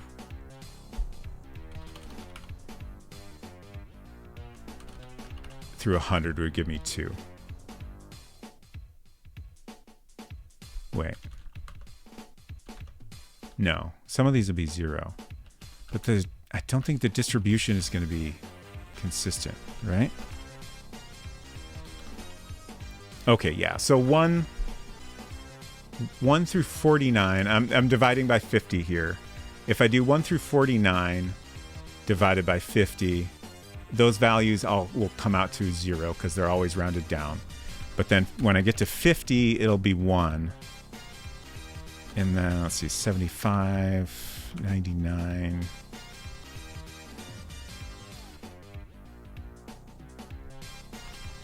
Yeah, so then 100 is going to be the only value that gives me 2. So I'm not getting a proper distribution that I'm after. And this is why I'm mad that I didn't learn any math in college. Hello, the real MKB. Welcome. I'm trying to do math that is kind of weird. We're very limited in the kinds of math we can do in the way the random number generation works. Does it support decimals? No. So basically, this special variable random number gives us a value 1 through 100. And then we can divide it by another number to get a smaller range. But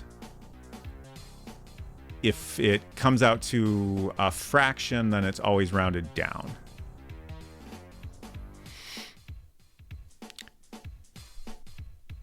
Random divided by 100 times 33.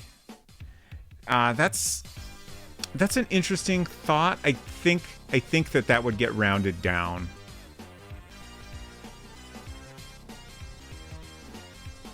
With the initial division. I'm pretty sure it would get rounded down immediately.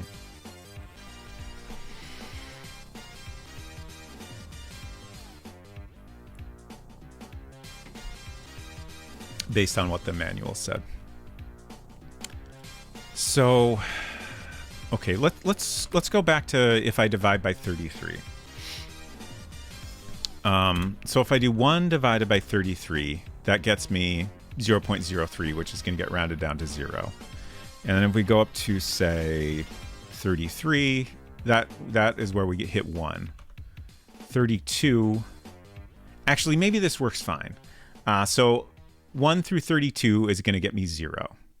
33 through 65 will get me 1. 66 through 99 through 98 gets me 2. And then we have 99 and 100 will get me 3. But that's only 2 values, so I think that's kind of the closest we can get. So if we end up with a 3, we'll maybe just treat that as a 2. I think that makes the most sense. And then that means that 2 is just a tiny bit more likely to happen. But in this case, that's not very important. Random times 3, if less than 100, if less than 200. Yeah, we could not divide it.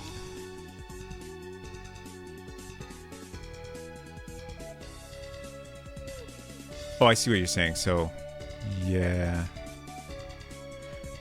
Actually, I think it might be easiest to just not do any division here, and then we can just do if B5, if B5 is less than 33, then if, or wait. Okay, yeah, we don't have...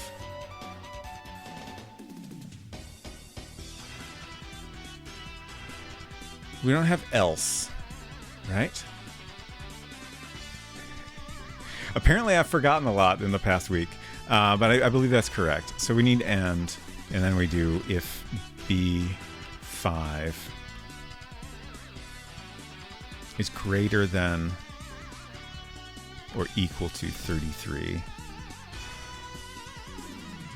And B5 is less than 66, then and then our last one will be if B5 is greater than or equal to 66. Or should this be 67? That's probably a... like 66.6, so we'll round it up. No, I think that's about the most even distribution we could get, probably.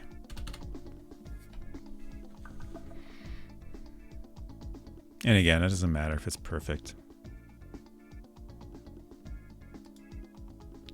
So then what we're doing inside these if statements, we're saying move, let's see, BS1A to scene. One thing I just realized, we need to remember to move out any objects we don't want to be here.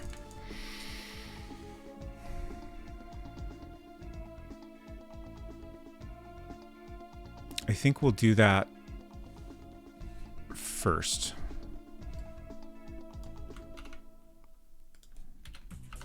So we'll just have a block here that goes through all of our objects and moves them to storage.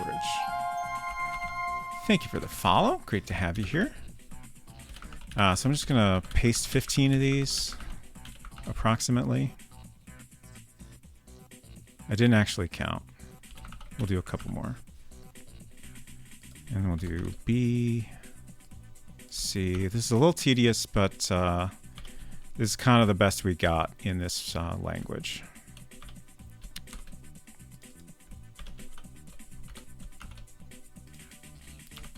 3A, 3B, 3C. It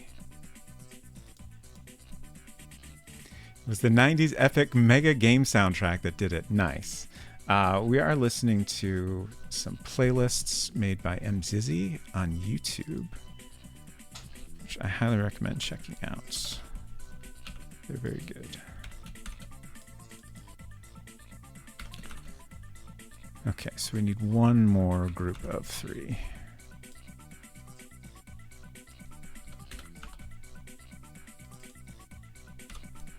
Five A, 5B, 5C. Okay. Let me just look this over and make sure I didn't make any typos. 3, 4, 5. Great. So basically that takes all of our objects and moves them out, which is the first time the player comes to this room, they'll already be gone. But if they leave and come back, we need to like reset things. If we didn't do that, then in each of these if statements, we would have to, say, move 1B to storage, move 1C to storage.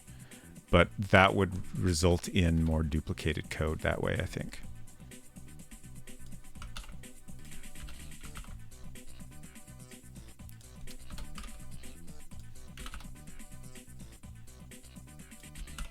And this is already going to be kind of a big mess of code. Okay, so this block here handles the first line on our schedule. And then we need to repeat that 4 more times. So we're going to reuse the same variable. I don't think that will cause any issues because we're setting it to a new random value each time. So we just need to copy this block and change these numbers each time.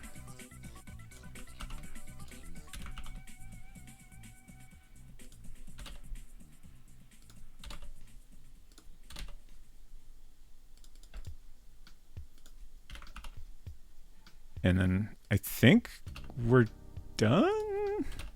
Oh, I got ahead of myself. I started typing 5s. 4.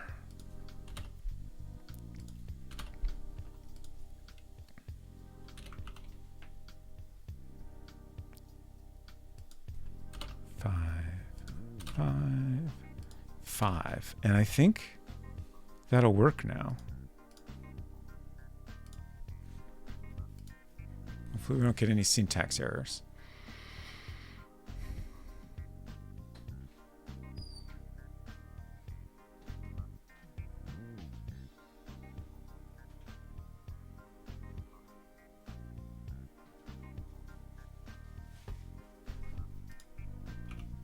Oops. Oh no, we did. What did I do?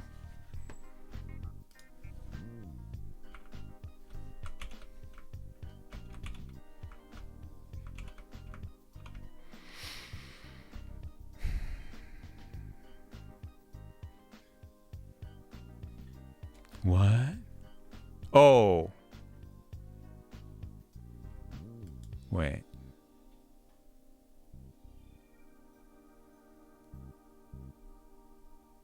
Do we not have greater than or equal to? I'm so sure we do.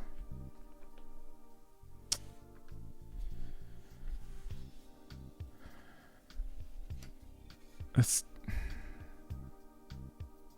If B5 number is greater than or equal to 33 and B5 number is less than 67, then I can't think what else could possibly be wrong there. If anyone notices what's screwed up there, probably not, since you're probably not very familiar with this language. But I might be missing something obvious.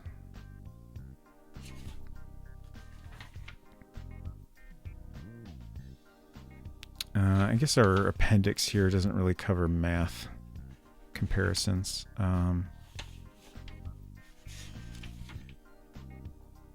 Comparison operators, page 62.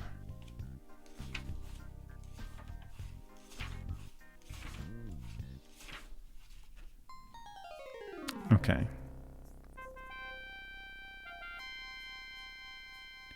So there isn't a greater than equal. Okay. Okay. We have equals, less than, greater than. Two equal signs, which in certain cases, actually only with strings, means exactly matches. Whereas a single equals is a substring of. And then two greater thans means does not match exactly, also with strings. But no greater than equals. Okay, that's easy enough though. We can just adjust. So we want to say if it's greater than 32.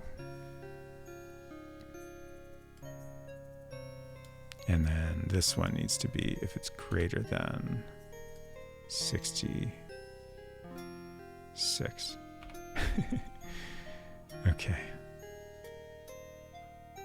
Right? I'm just trying to make sure there's no overlap here. Like, less than 33 means 32 or lower. Greater than 32 means 33 or higher. Less than 67 means 66 or lower. Greater than 66 means 67 or higher. Okay, yeah, that all seems correct.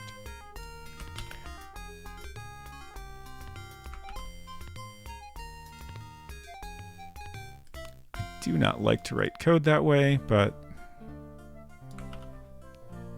there's lots of things I don't like to do this way in World Builder that we just have to. It's fine.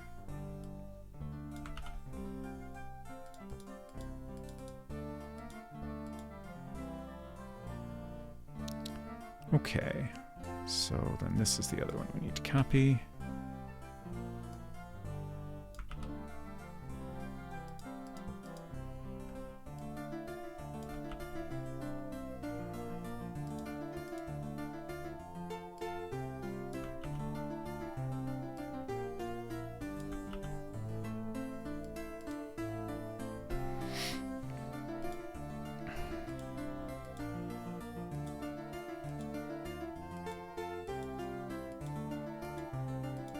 Okay.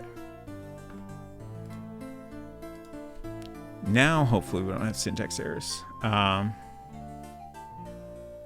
Oh, sorry, your the real MKB, your link got removed there. If you want to whisper that to me, I can share it.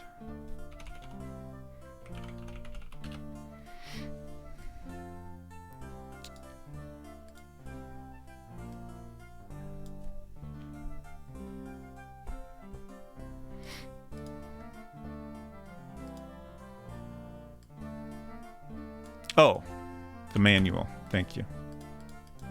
Yes. Very helpful. Okay. So, hopefully this works.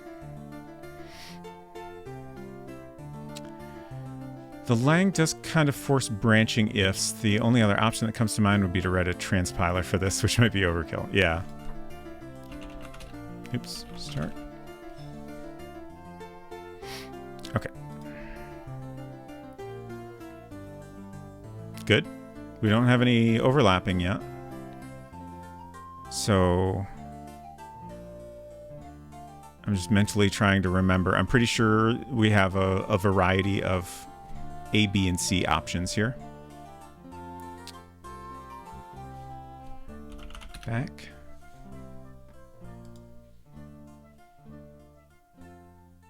Nice. Let's do this a few more times.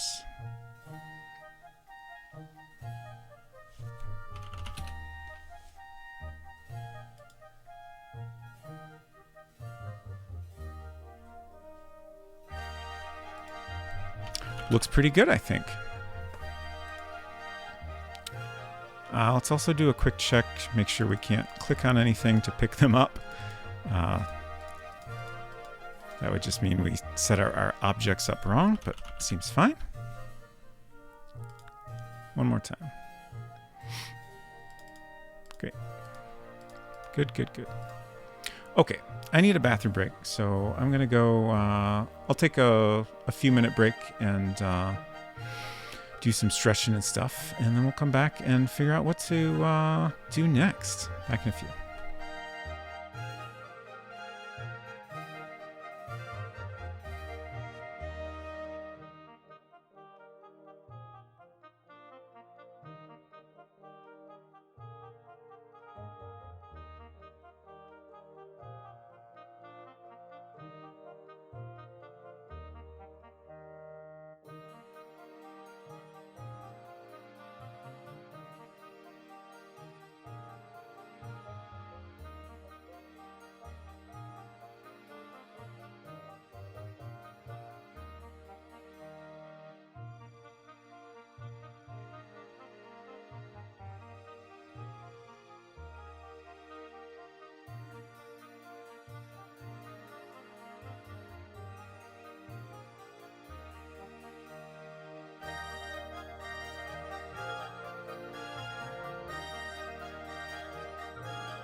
Okay.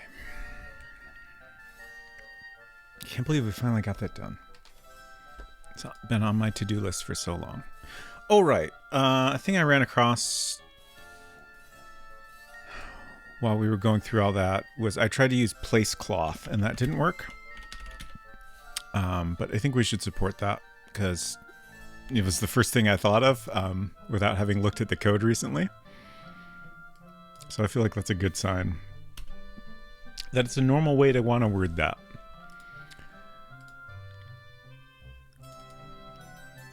Basically, we have this schedule. You want to put this cloth on, like, overlay it on top of the schedule. Mostly use verbs that suggest holding it up, but I think place makes sense also.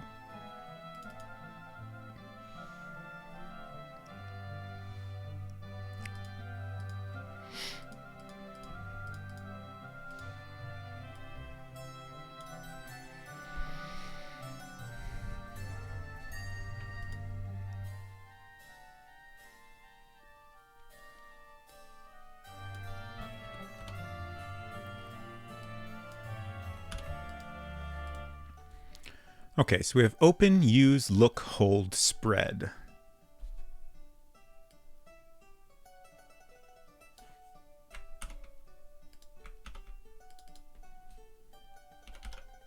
And now place. That was easy. I guess we'll go double check that out. Didn't screw anything up somehow.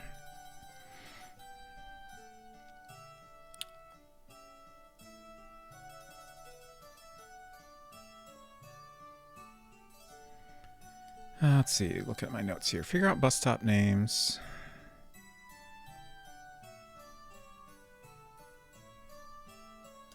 Okay. Deleted.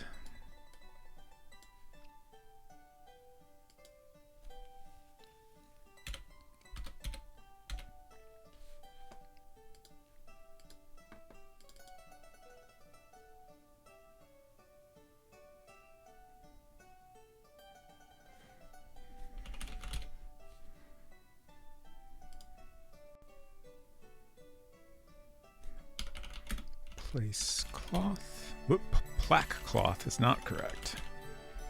Oh, whoops. We don't have the cloth.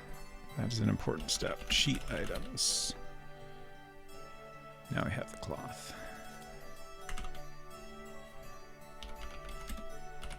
Now we can place it. Great.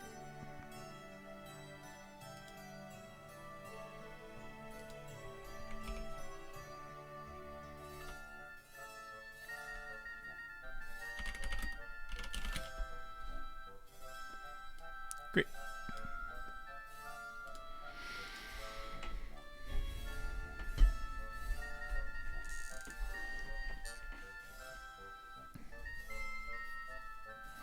Oh, yeah.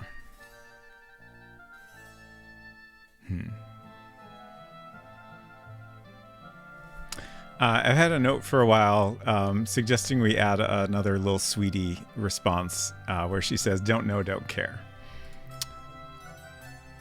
Which I think is good. Inspired by one of my Garfield shirts. Let's go ahead and add that and get it off my list here. Just a quick little thing.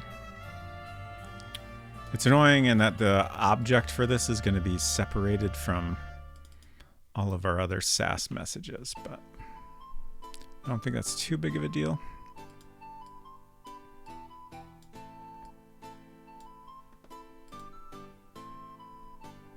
Let's see, I'm going to try to find one that's a similar size. This is probably good.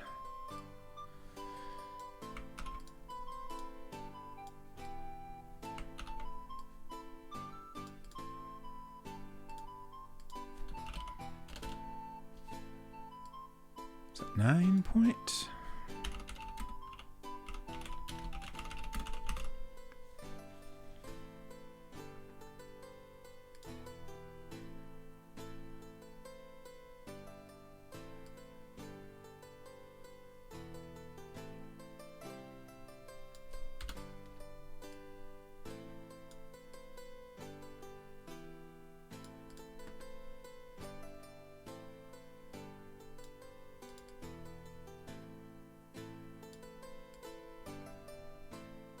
Oops.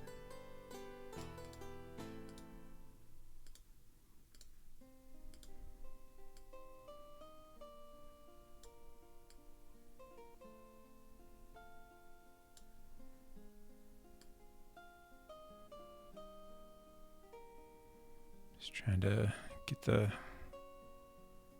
correct amount of space on the right side here.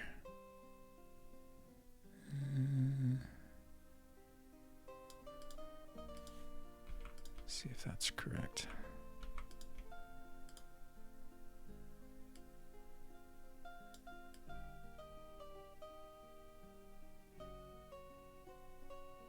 It's a pixel too close. Honestly, it looks fine, but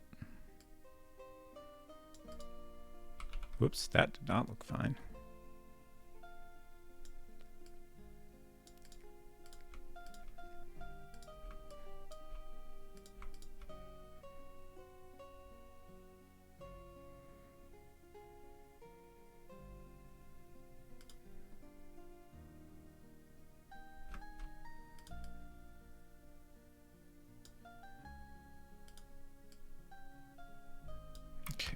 I think that's a height that we don't have to use Super Paint for. Okay.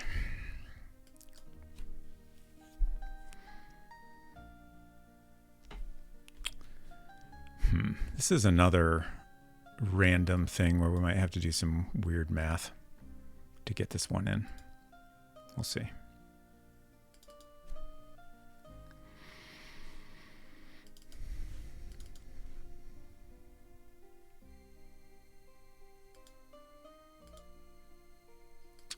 So this is a PDAS object, I think.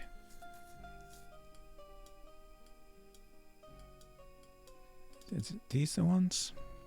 Yeah, okay. So, did I put this in the scrapbook?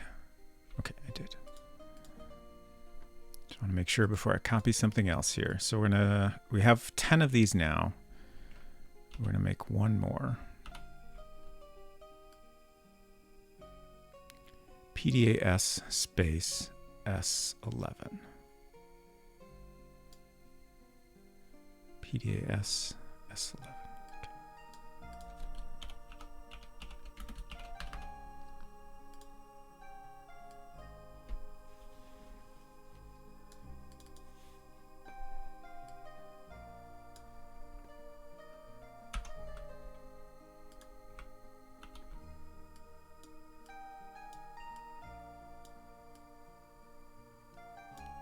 Line up the tail.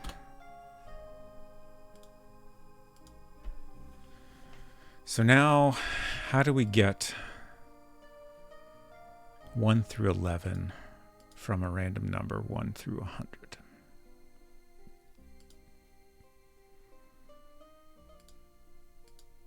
Let's see, emails is the screen we want.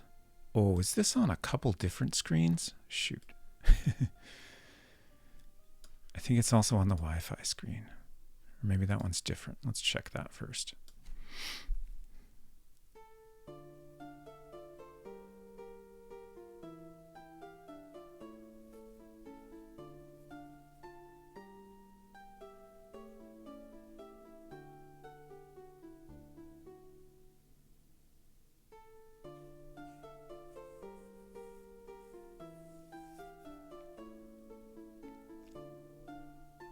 There's a lot of code on the screen, and when you have a lot of code, it takes a little while to load.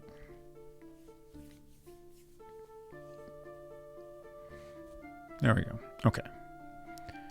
So this chunk here moves all our SAS messages to storage. So we want to add our new one into that. Oops.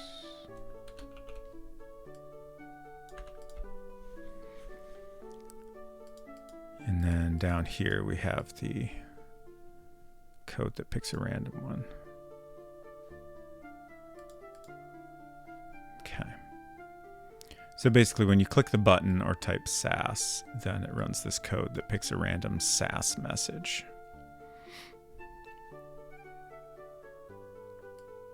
And I think this is a special message that's only on the Wi-Fi screen where she makes some comment about Wi-Fi, if I remember correctly.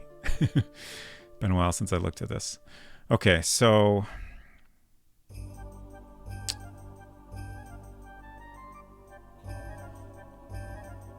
wait, where is... This is looking at variable S7. Where is that set? What?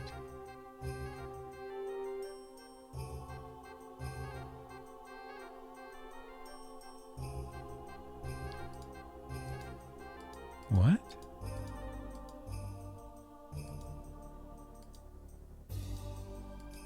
Huh.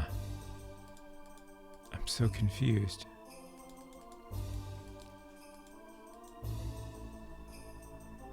But L2 is just our location.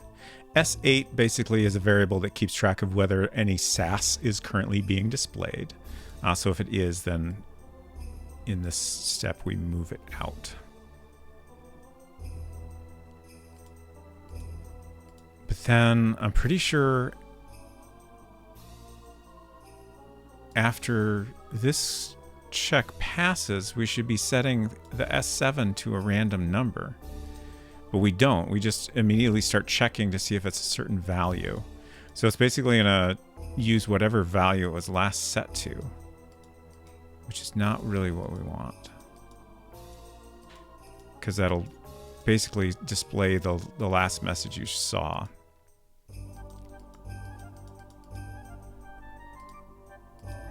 Huh. Okay. I think I must have accidentally deleted that line on the Wi-Fi screen.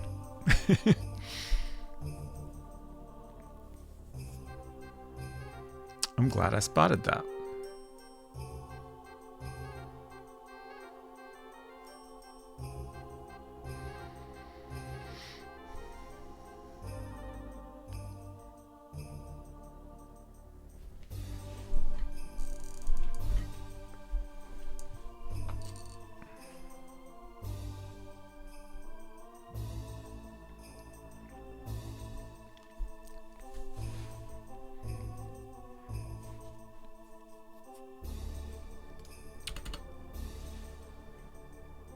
Oh, right. So we're starting to run out of things to do. One of the biggest things we still have to do is like the final scene of the game, where you finally get on the bus after it has arrived. So we're going to need to have art for that. I am strongly leaning towards having a completely different view of the bus stop scene. Just because I feel like if I try to incorporate a bus into the current scene, it's gonna like block a lot of stuff, which isn't necessarily a problem. I just feel like it won't be a great view of that scene or the bus itself.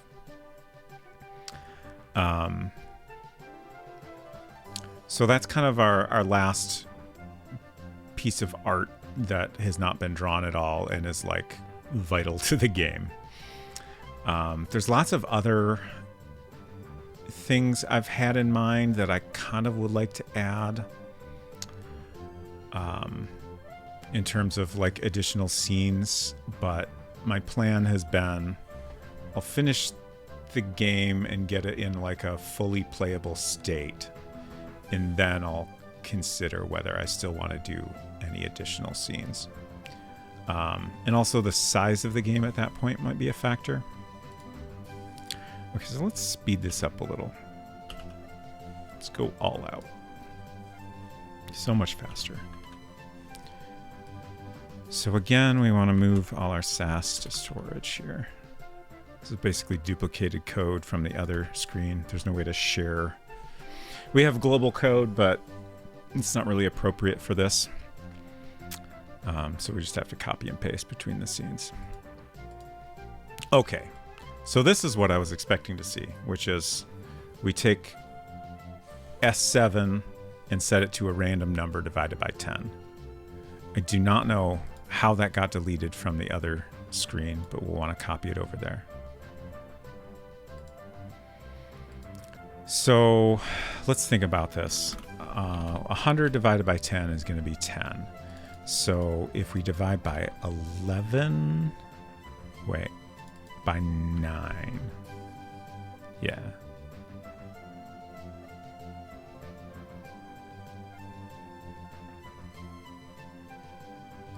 But then, okay, in some cases it's going to be 0. So for example, 1 divided by 9 is 0.1, which is going to round down. This is one of the cases where I wasn't sure how the rounding worked. I think I wrote a lot of code assuming it would round to the nearest number, but that is not the case. So if we divide by 9, then 1 through 9 gets us 1.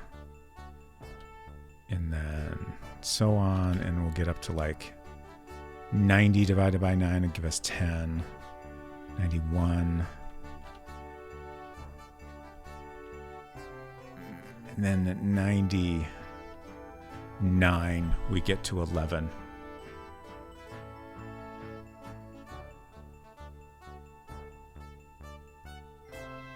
God, I hate the way the math of this works out.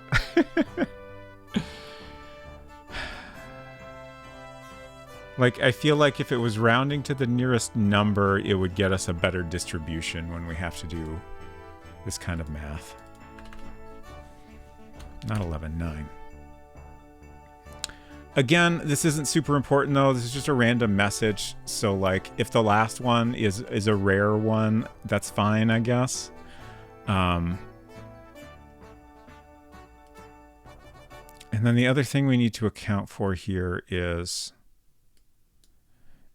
basically if the number ends up being 0, I have this fallback here that uses SAS number 3.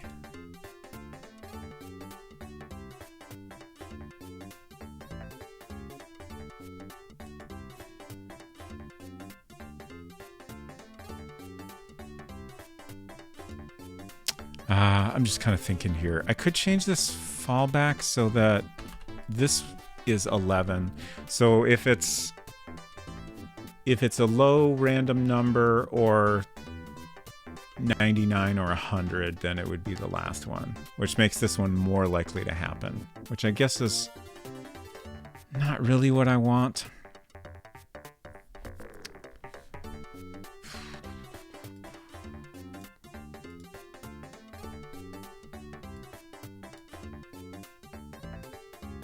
I'm very curious. What happens if I use a decimal? I feel like this is just going to give me a syntax error, but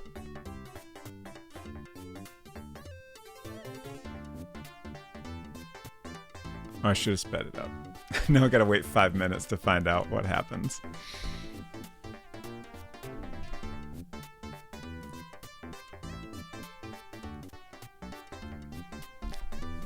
Oh well.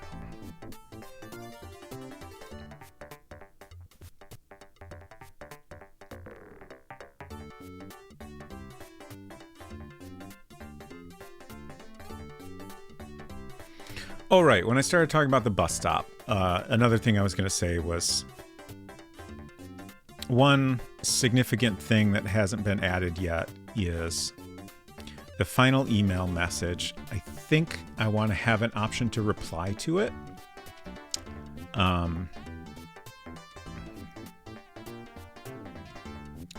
My thought is that while this isn't necessary, it might help kind of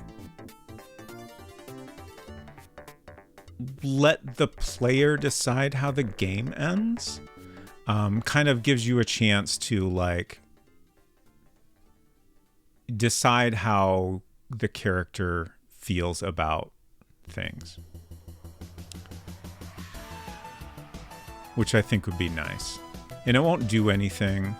It's just you get an option to choose this message that gets sent or maybe doesn't actually get sent anywhere. I think you'll maybe also have an option to not reply at all. Roleplay opportunity, yeah. So I like that. and I think I want to add that. And also, honestly, it lets us do more Lil Sweetie interaction, which is great, IMO.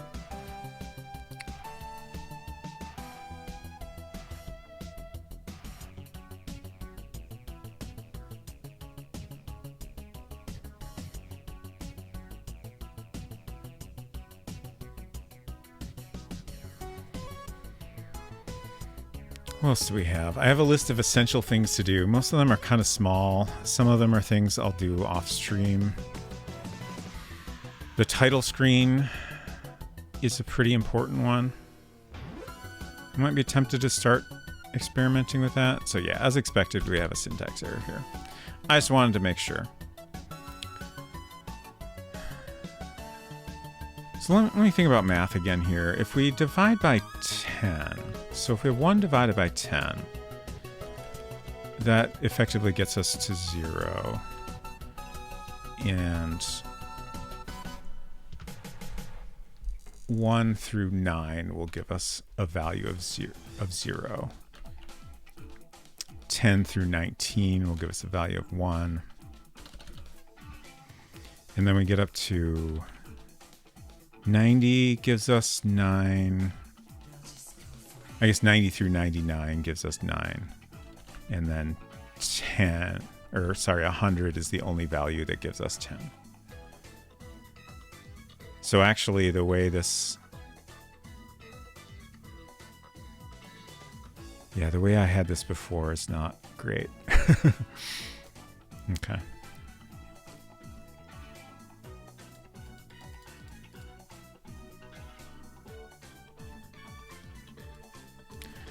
Let's figure out which one I want to display slightly more often. I previously was using S3 as the one that would display the most often. So I'm assuming that's a good option, but I want to check which one that is. If you need space, join NASA. No new email, boring. Being cute is a crime, arrest me.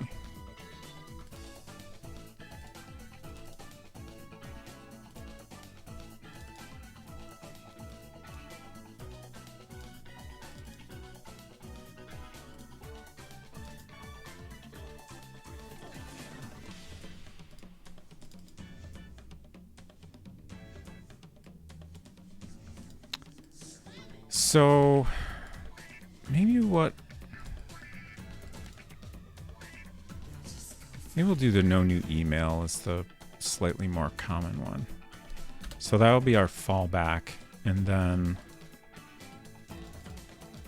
basically up here, we actually do 11, which is a little confusing. Like that's probably going to confuse me if I ever need to change this code. But for now, it's fine. And I think that'll work out well enough. Honestly, I feel like this will be a better randomization than what we had before.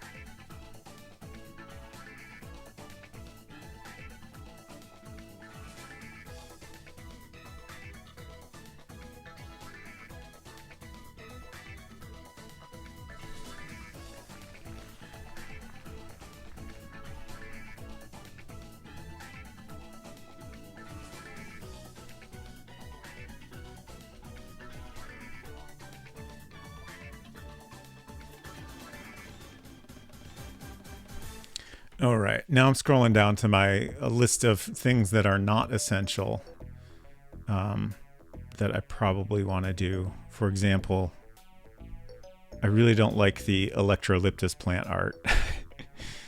It's not terrible. I feel like it could be better. Honestly, there's a bunch of art that I think could be a lot better, especially the first. Like, I love the way the bus stop came out. I spent extra time on that. But then the few scenes I did after that were a little bit rushed, because like there was still a point where I was like, you know, we'll try to get this done in 4 or 5 weeks. So I was doing my best to not spend too much time making every scene look, you know, as good as I could. And some of those I cleaned up a little bit over time, but there's lots of little things that I feel like could be improved. But again, that's something that we'll wait until everything is more or less finished and decide if I want to spend more time on it. It's entirely possible I'll be like, okay, it's time to move on now.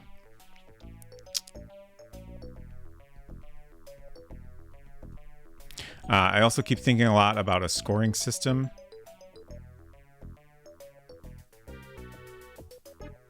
Which is going to be a little bit annoying to add. Like, I'll have to go through a lot of code and add, you know, new code to add points. I'm trying to think, like, there's probably cases where I'll have to make sure you don't get double points for, like, you know, say you get points for picking up something for the first time. You want to make sure you don't get infinite points if you drop it and pick it up again or whatever. That would be bad. Well, maybe be funny, but... Okay, so this screen, the code is slightly different because we have an error message, an error SAS message that comes up if W1 is less than 1. I honestly can't remember what that means exactly. Otherwise, that should be good. W1.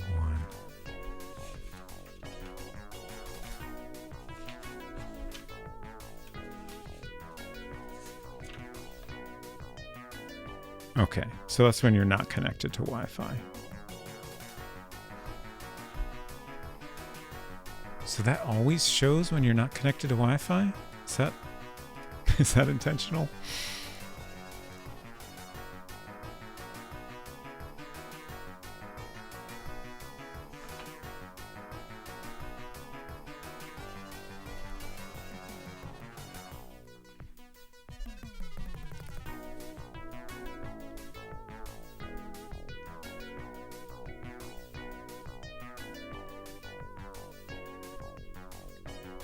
Oh yeah, I just suddenly remembered.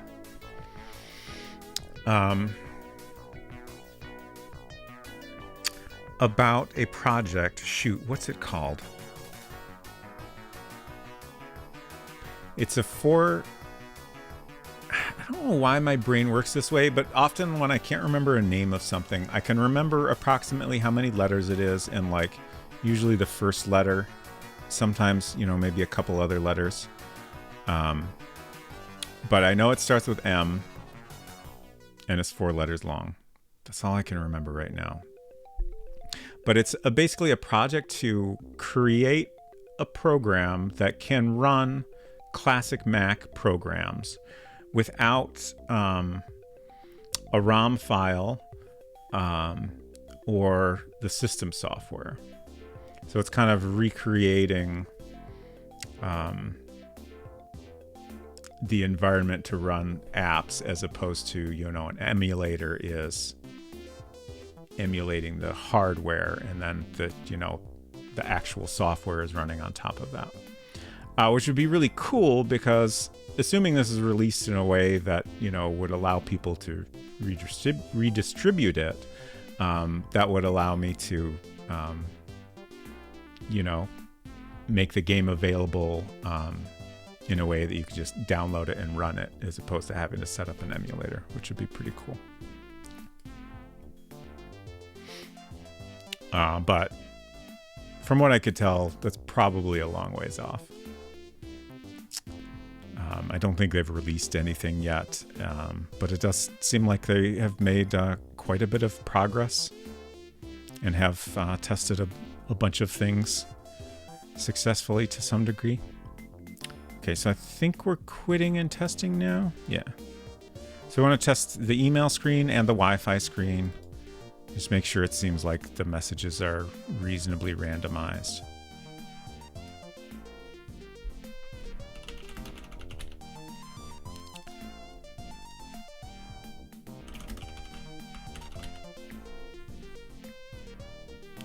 Okay.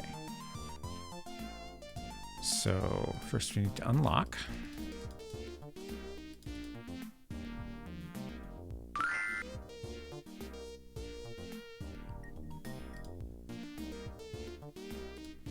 And if we try to read a message without a Wi-Fi connection, we get this error screen. And then if we click the SAS button, she says, ew, no Wi-Fi? Let's go to the mall. And she'll always say that on this screen, which I think is fine. Whereas here, we should get a randomized message. Just going to click this a bunch of times to hopefully see most of them, including the one we just added.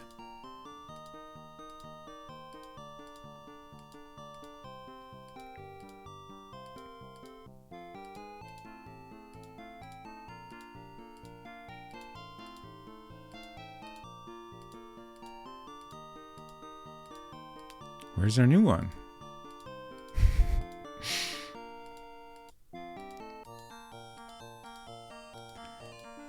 Okay, there it is. Don't know, don't care. Great.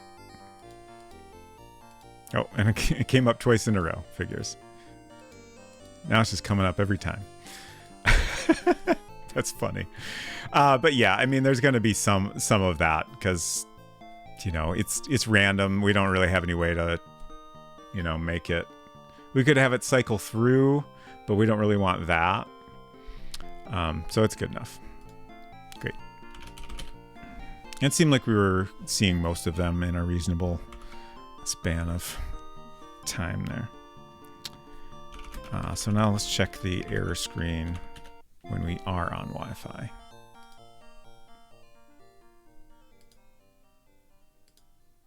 Connect, and now we just get her normal SAS messages here.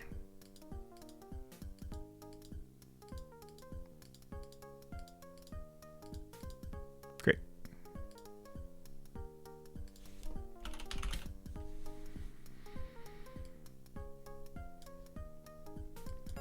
Okay. I think it might be time to open up my toys.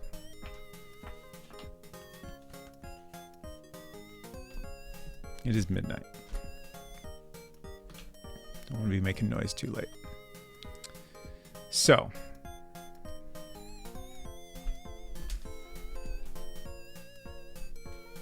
let me clean things up here first.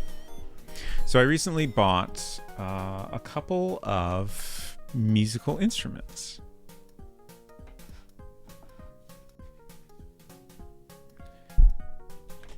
Actually, it started...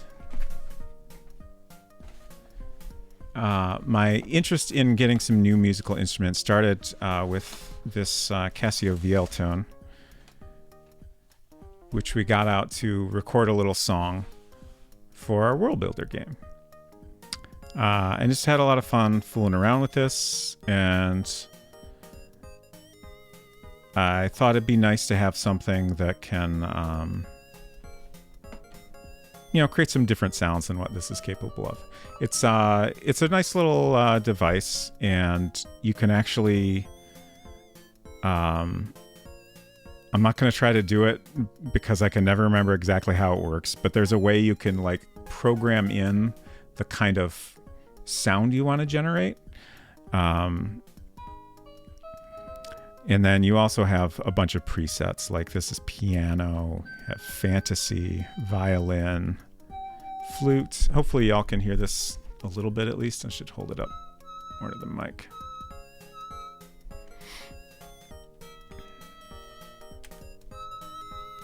And then there's this ADSR mode that is basically your programmable sounds. But, you know, they also have kind of a similar sound to them. And, you know, I just wanted something that would give me something a little different, something new to play with. We also, of course, have... where's the demo mode? There we go.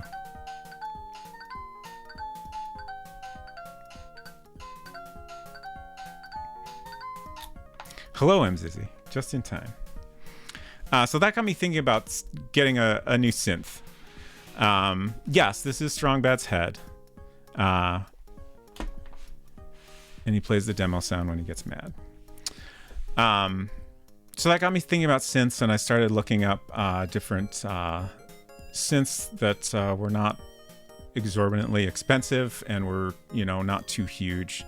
Asked some people for different opinions, and I found a couple that were kind of interesting, but I just didn't quite inspire me to purchase them. But I did continue to think about it for a while.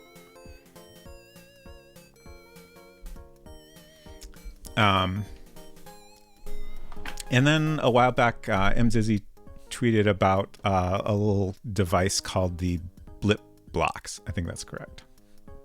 Which is a very neat little instrument. Let's see. Does this work? Oh no. What? Why is the map showing? Why did that happen? Let's try this again. Safari. Okay, just had to recapture. Okay, so here's the Blip Blocks. There's 3 different models. It's designed to be an instrument for kids. Doxing simulator. I don't think that was on my current location. I hope it wasn't showing my actual location. But 3 different versions. Like this After Dark version is designed to be like absolutely for like music professionals that want like full control over this device. But even the other 2 models have a pretty impressive amount of like flexibility for, real music creation. Like they have MIDI input. They have like a 1/4-inch output jack, so you can, record everything really easily and stuff. And I think you can like update the firmware and do all kinds of interesting things with them.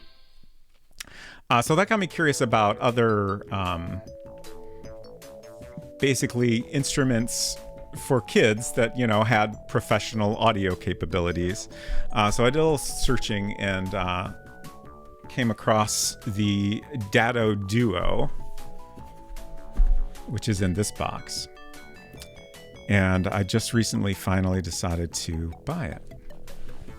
And I'm very excited. I'll talk more about that when we open it, but I want to start with this other one, which I'm also very excited about.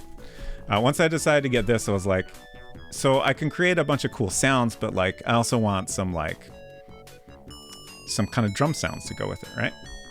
So I started looking at drum machines, and I didn't want to spend too much on a drum machine. So I came across Teenage Engineering has some tiny little like calculator-sized devices called pocket operators, and one of those in particular is designed for drum sounds. And so I got that one, and that's the thing we're going to check out first.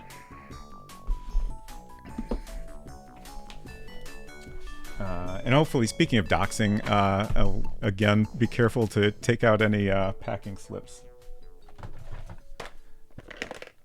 before I fully open the box. I'm just saying this out loud to remind myself.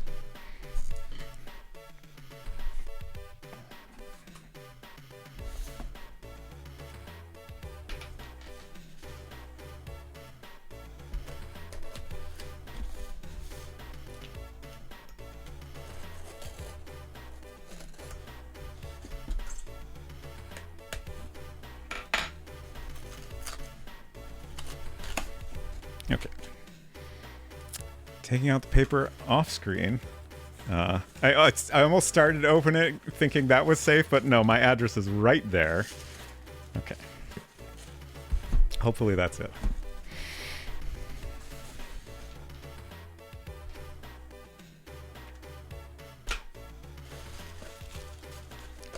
Okay. Also got a couple audio cables from them. This is interesting packaging. It's like paper, but it has like a little bit of a almost fabric-y feel to it. Oh man, it's so tiny. So that's the pocket operator, and this hang tag is actually like attached to it, and we're gonna break it off. I'm very nervous about that. We need to break it off because I wanted this little case, which I think you'll understand why I wanted a case for it once you see it. But this gives it a little extra protection. And unfortunately, the hang tag needs to be broken off for it to fit in the case properly. Honestly, I would rather leave it on there, but case is good.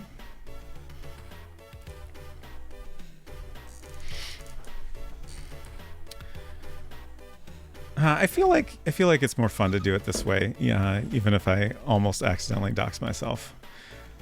This packaging is nice.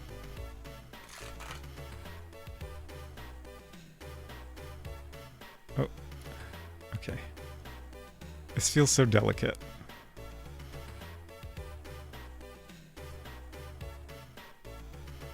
So yeah, this is how it comes, and you can absolutely use it this way without any kind of case for it.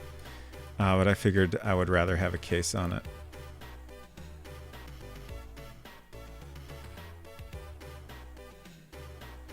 So yeah, as you can see, this is, it's designed to be broken off. Because it's just got a couple thin connectors. I keep hearing something moving around. I think it's just this, like it's got a little kickstand, which I think we're also going to remove to put it in the case.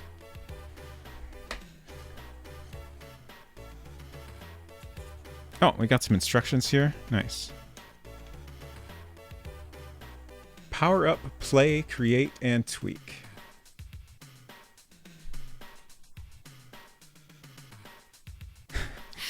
And story. Most importantly, control the young engineer to operate the rhythm machine. Each one of these, there's a, if I didn't make it clear, there's a bunch of different pocket operators. I want to say there's like 9 of them. And they each have a like custom LCD display that has a combination of like important stuff to, tell you what you're doing, and some unimportant stuff like the little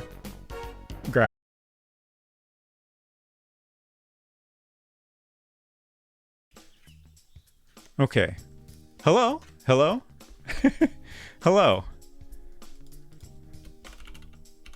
Hello?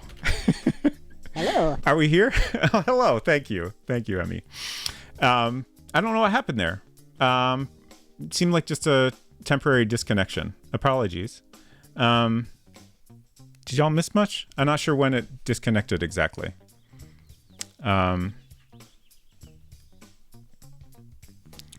But yeah, I was just showing the manual, and now I'm opening up the case here.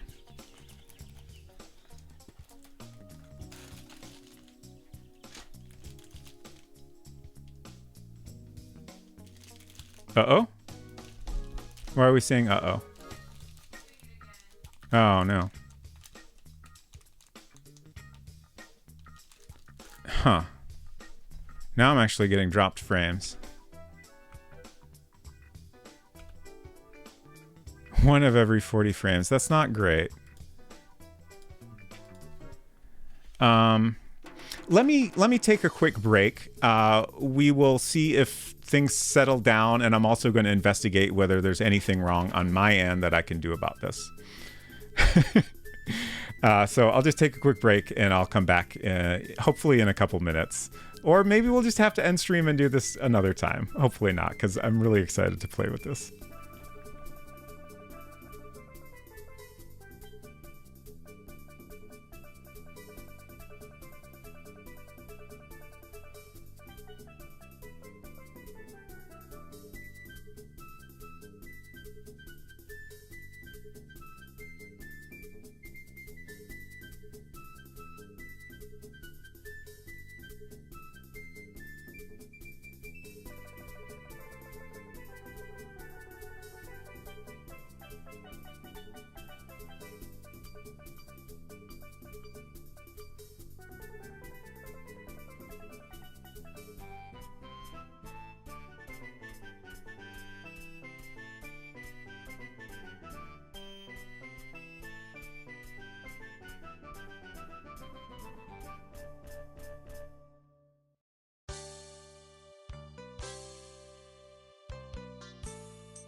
Okay, that's the wrong screen.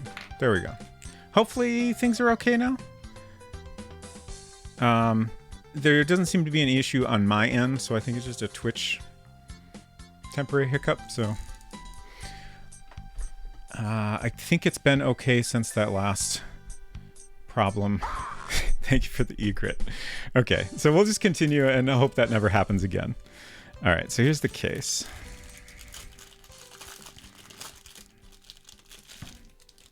Just a little silicone case. Oh yeah, we need batteries.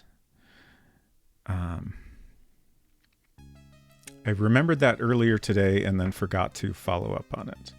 And a nice little, if you want to hang it around your neck or whatever, very convenient. Probably won't ever use that, but it is fun. So let's see.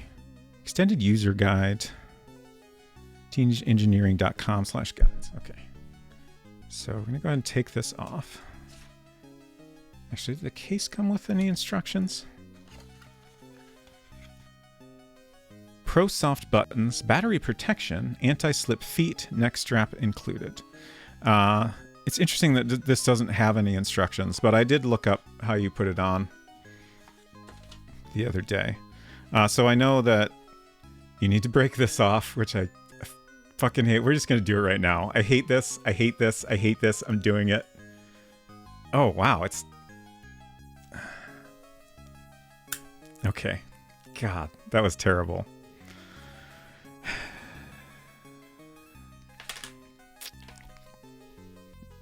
This thing was not cheap.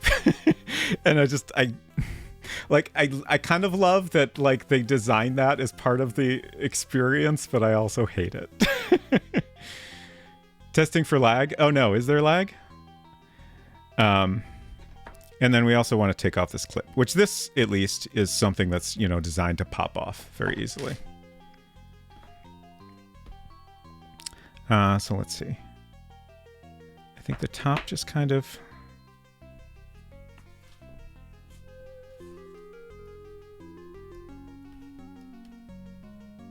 goes into there. And then I'm just going to kind of pull this out.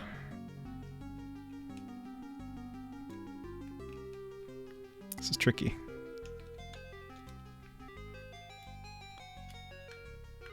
Hello, Sonneville. I'll read your message in a moment.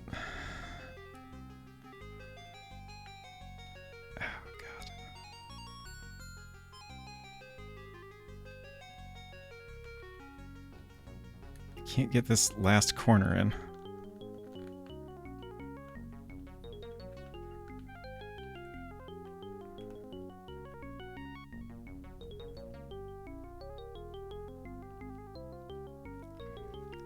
Why is this so hard? Ban this man.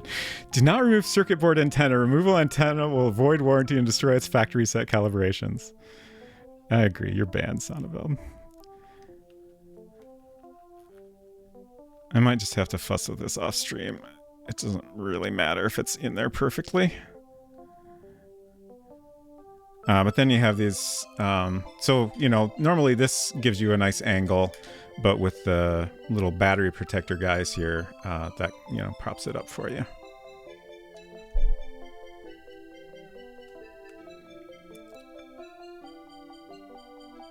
Oh, is that why it's being a little weird? The display is like... something's misaligned. But yeah, you get the idea. We'll fix that up better off stream. And then you have input and output.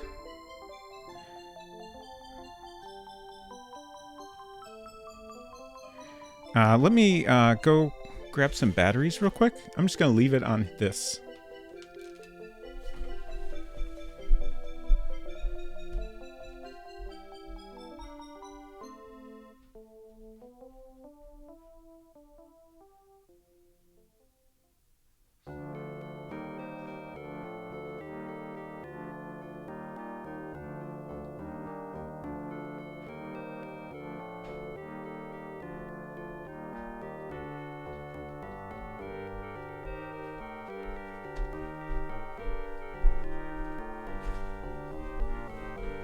Okay. I guess I'll give you a shout out instead of banning you. Okay, so batteries go this way. Oh, they're AAA. Shit. AAA batteries. Where do I have AAA batteries? You're welcome. I know I have... Oh, I might have some rechargeables. 1 minute.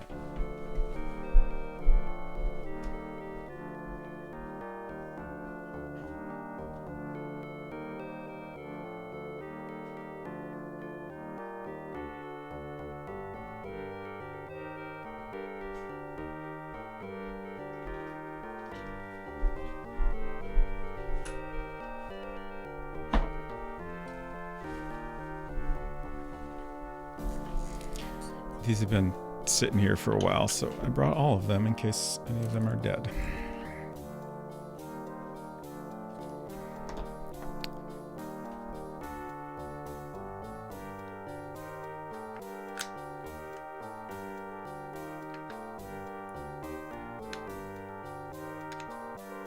This is interesting. Okay.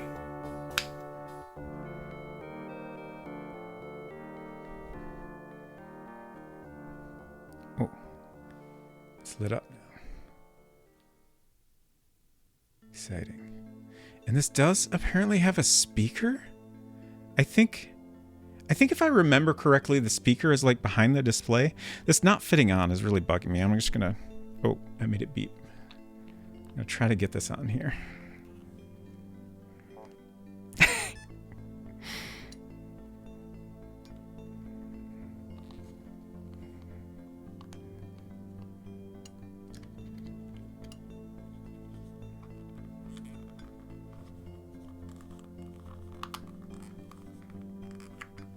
I think I'm getting there. Isn't it weird how Australian batteries are upside down? It's pretty weird. Oh, the corner. I had it. Okay, finally, at last. Oh no, the top. The top popped out. No wonder I had such an easy time. All right, we'll get this. We'll get this. We got this. Okay. I probably should have put the bottom in first now that I'm doing it this way, because that was much easier. Okay. All right. Where are the instructions? I probably won't spend a lot of time playing with these instruments because, like, there's going to be some amount of learning curve. Like, I've never used a drum machine. I've used a keyboard that makes drum sounds to, like, manually play, like, a drum track for a couple recordings in the past.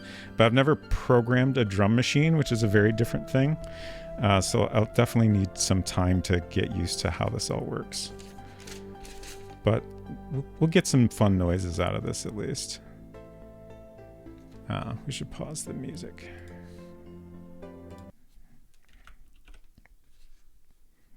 It's more challenging than any game you played on stream. Yeah, it is. Very quiet.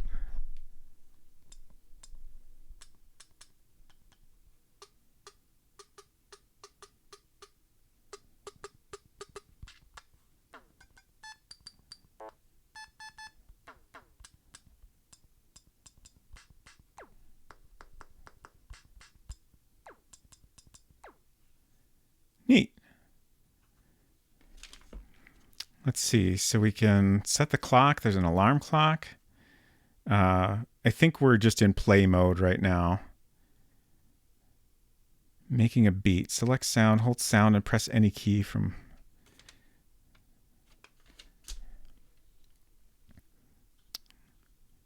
It'd be nice if I could play around with this a little bit, but this is definitely a lot to wrap my head around.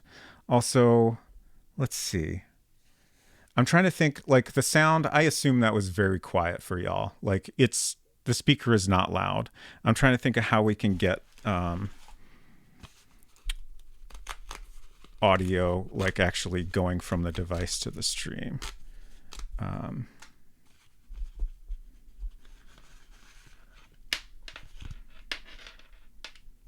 not entirely sure that's going to be possible. I'm just trying to think about it.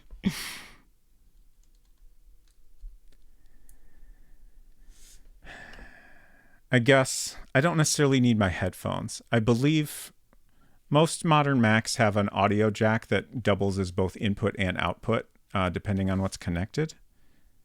So let's try this real quick.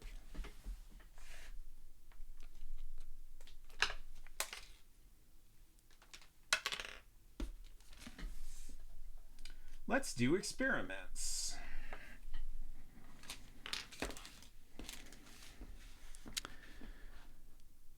I should change the.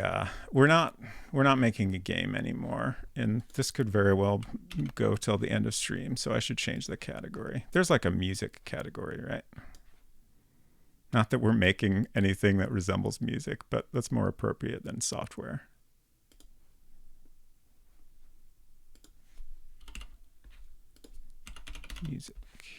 Music. Sure. Okay, so now I need a new audio input on OBS. I don't know if this is going to work, but we'll try.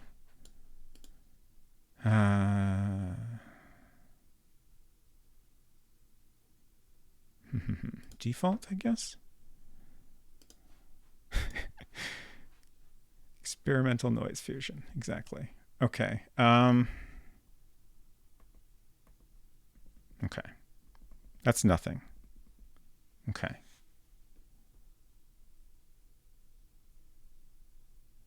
Okay, there's one other thing I can try, which is putting the sound in through the USB audio interface I have. But for that, I'm going to need 1/8 inch to 1/4 inch headphone adapter, which I do have in the kitchen, because that's normal. I'm pretty sure I have one in there. I'm gonna put on my BRB screen. This maybe take a couple minutes, but I won't take too long.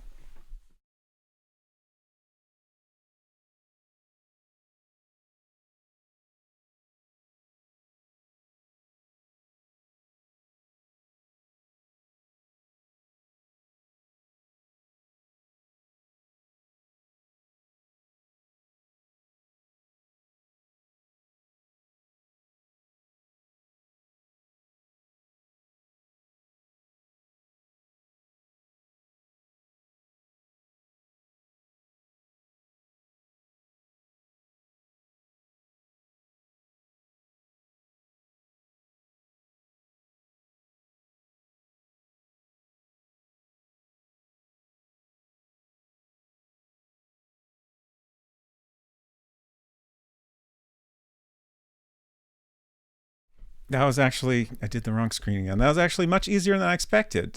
This is why you should always keep a tub of cables and weird connectors in your kitchen, just so you can access them easily at any time.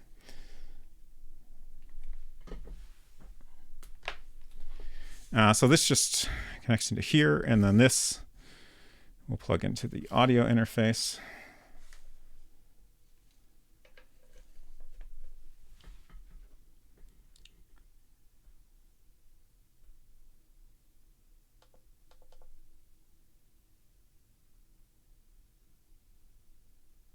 Okay, I'm going to start the gain down really low just so I don't destroy anyone's ears accidentally. Hopefully this will just work.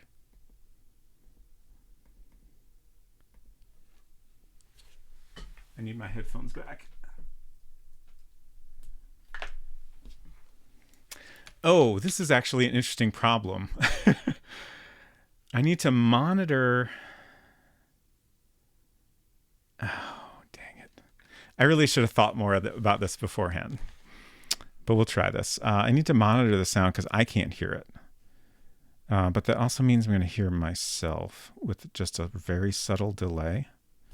I could plug my headphones directly into the audio interface, but then I need another of the adapters I just got, which I think I do have. But we'll see how this works first.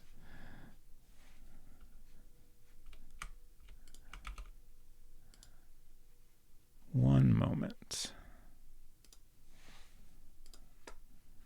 Okay.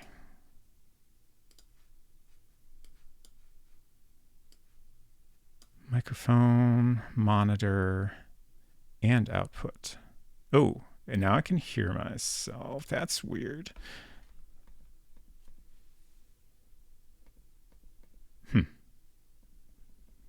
Why isn't this working?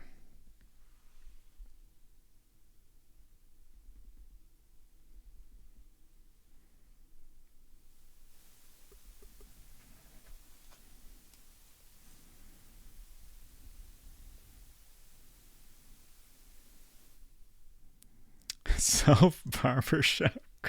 God, it's so hard to talk with this delayed echo. It's terrible.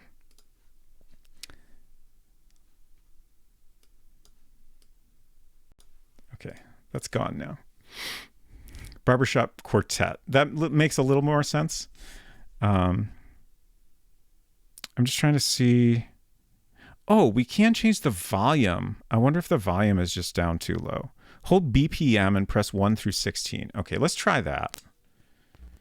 I'm also wondering if there's maybe something I have to do to make it output. Which one is BPM? Okay, third button. 16. Oh, that's a little louder.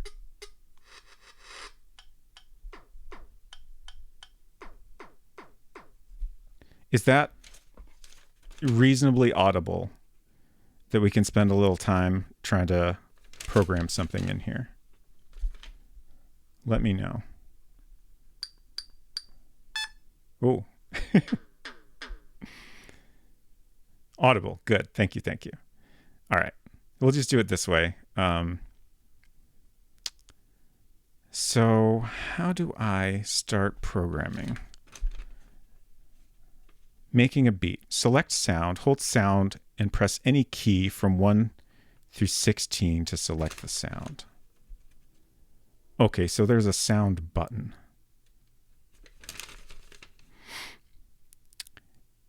Press right. Record symbol is lit on screen. Enter sound notes in grid. So like the way a drum machine works. Hello, Ms. Moran, good to see you. Basically, you have like these beats that you can like there's slots where you can, you know, determine what sound happens at each point in the slot. I'm just trying to check which. So let's see. So we're going to hold 1 and press 1. That's not working right, I don't think. Hold sound and press any key from 1 through 16 to select sound. Oh, create. Press right. So I need to press right next, which is this button down here.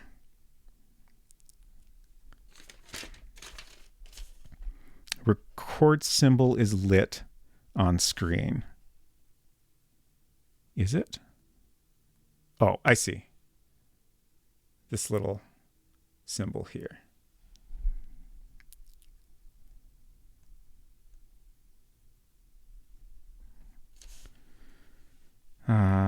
Enter notes in grid. Active steps will be lit.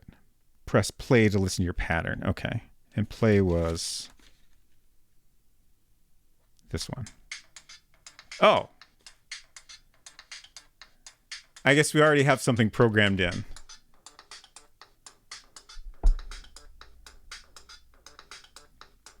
Look at that little guy go.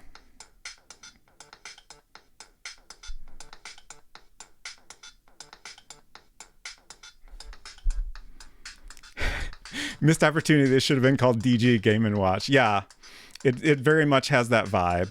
Also, a thing worth mentioning is that this Teenage Engineering collaborated with Panic on the Playdate, and you can very much like tell that this is designed by the same folks.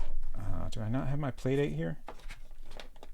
I don't know where my Playdate is, but it feels very much like designed by the same people, and even though it's a very different thing, it's got the same charm to it.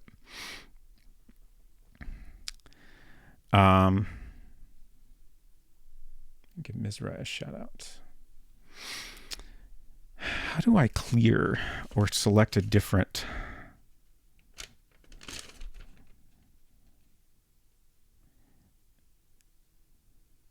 I'm struggling with like, is this interesting at all? Okay, we can clear pattern. We can copy pattern. How do we select a different slot? Like I looked at some videos about how to do this stuff. So like I'm familiar with the basic concepts, but actually doing it is very different. Oh, you can live record. Interesting. We'll just go ahead and clear the pattern. So press function and pattern to clear the active pattern. Which one is function? Okay, so this is function and that's pattern. So, okay, so now it's blank. And we can see like the dots are switching as it goes through the pattern. So we can hit right. Is that working? No. Right.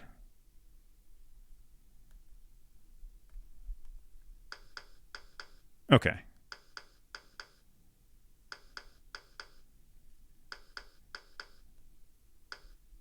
Okay, so I think we need to stop it in order to actually write anything. Let's clear that again.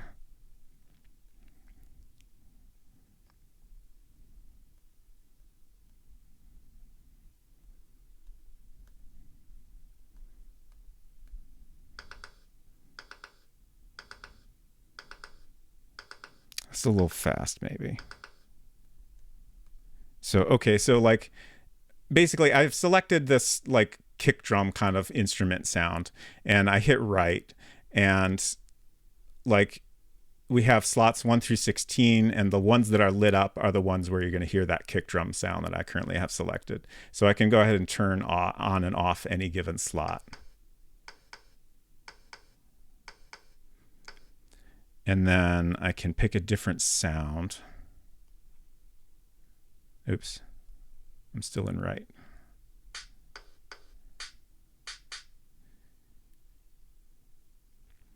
And then I can record that sound. Oh, I did something wrong.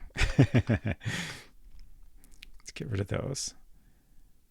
So hold sound. I think that I forgot to hold it is the problem. And now I can record.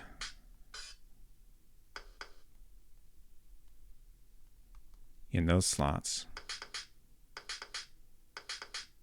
Well, that sounds terrible, but we did something.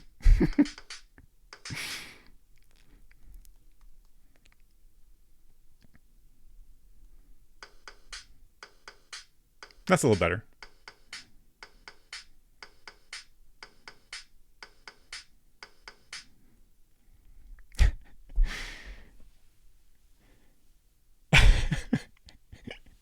Why are we doing IKEA sounds? Is there something IKEA somewhere?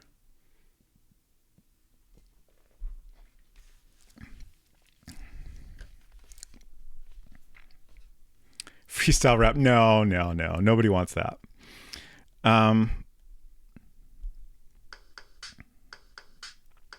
Let's see. I keep forgetting how to get back into... Okay. We're saying IKEA. Okay.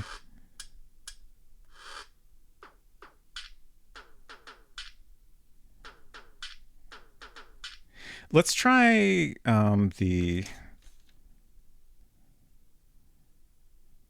Like we can do a live recording thing. How do I do that? I saw it just a little bit ago. I swear. Why am I not seeing it? Live record. While playing, hold right and press any key. Okay, so I just hold down right and then I can press any sounds. Whoa, that's a weird one. Okay.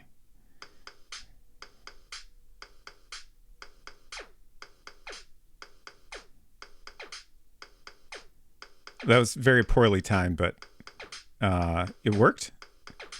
And now I fucked it up unless I clear it, probably.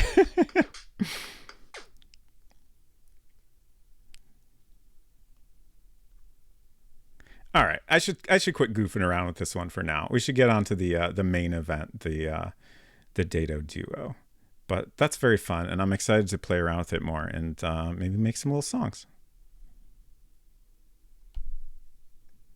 And a cool thing is you can set these up to sync with each other. And I think /hope also the Dado Duo. Just so like if you set the tempo, you can have the devices sync with each other so they're all playing in time with each other.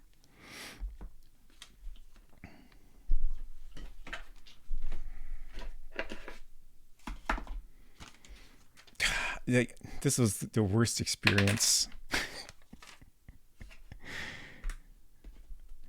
How do I turn this off? Does this have an off button?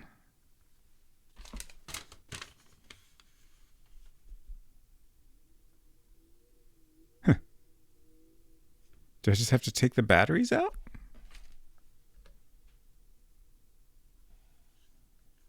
I guess that's what I'll do for now. It has auto off. Yeah, that might make sense. We'll try that. I'll leave the batteries in and see if it turns off. Okay, this box is bigger, so I need to make room.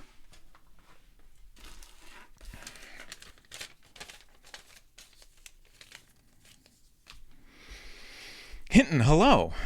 I saw the comment. No, we're saying IKEA, and I saw the orange and the length of the username, and I thought that was a Sonneveld comment. I apologize.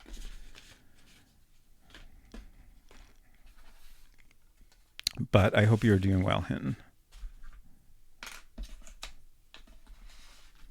Okay.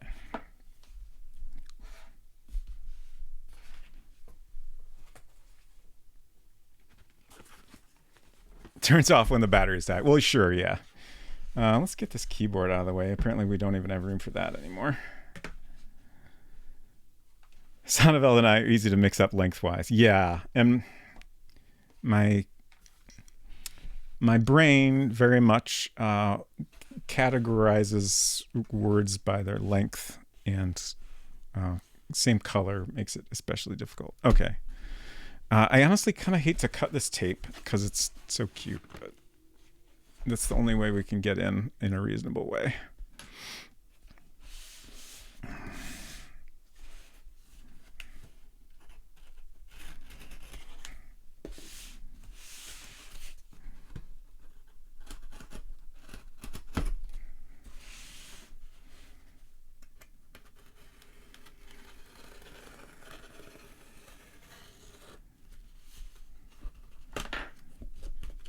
All right.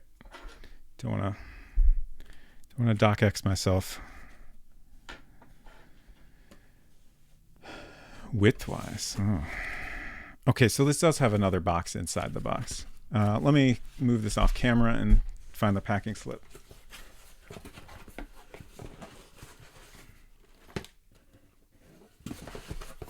No packing slip. How unusual.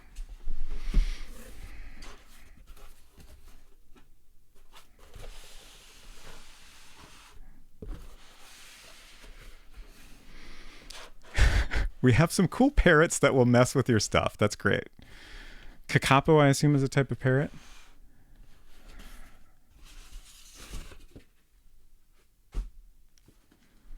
Box is all the way down. Hopefully not. I think there's probably a device inside here.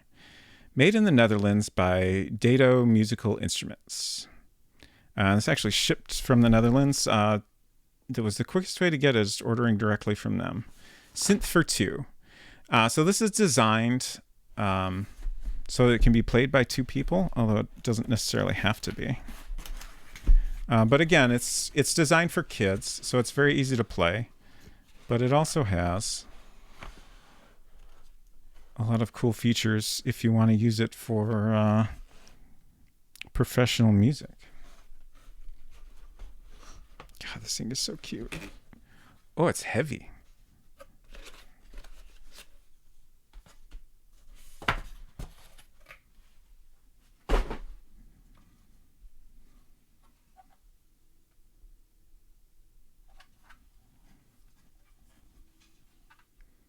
I love all the little icons. Like Glide, we have a little slide. Detune, we have like a little worm guy that's like either smooth or jaggedy. Amp, we have mouse to elephant. Crush, little robot guy. And these at the bottom here are like just little like kind of drum pads. So you can make some drum sounds, but like it's not programmable at all. So that was why I figured the drum machine would be worth having. Random with some dice, boost with a little rocket, length with different animal neck lengths, and speed, tortoise to hare. Okay, yeah, we do have sync out and in to keep your instruments in sync. MIDI in, which is very cool. Power line.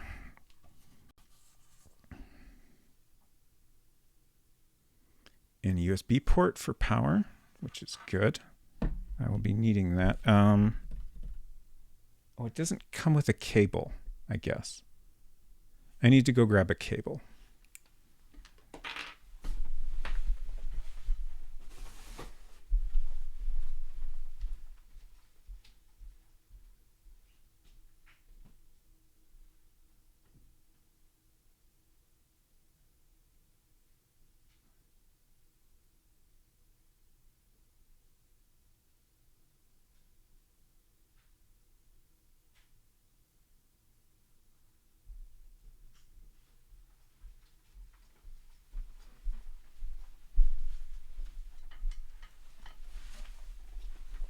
Okay, hopefully this one will work.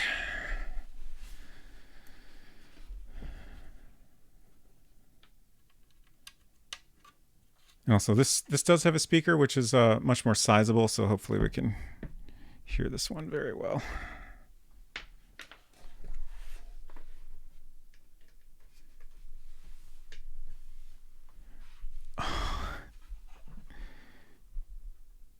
It's so great. I was just thinking I should share a link. Let me find a link. It's so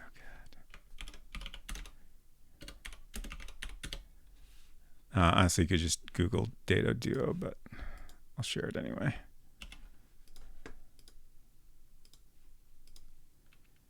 So there's that. And then let me also get Teenage Engineering. Let's see, Pocket Operators. There. There's the Pocket Operator line. Oh, that link looks goofed up for me, but I don't understand why. You might have to copy and paste. Link went weird. Yeah, these things happen, I suppose. All right. Instructions. We're going to need those.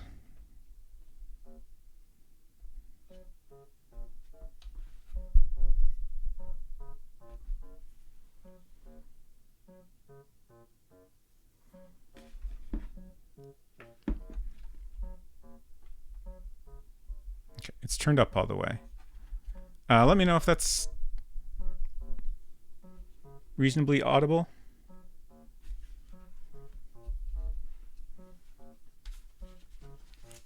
I'll let that play while I look at the instructions here. Stickers! Fun. I love the graphic design, and just all types of design about this are fantastic. Product design, graphic design, everything. Okay. So what's in the box is not correct because I ordered mine without a power adapter. It's actually optional, which is kind of nice, just in case you already have one.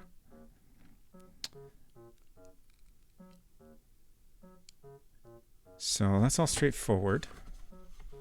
And here's what the buttons do. So we have keyboard along the bottom. Play notes to be stored in the sequencer. These keys are like the black keys on a keyboard. Now we have play button, which we have already discovered. Press play to start the sequencer. It plays a loop of 8 notes. Sequencer, these buttons here. Press notes on the sequencer to turn them on or off. Neat.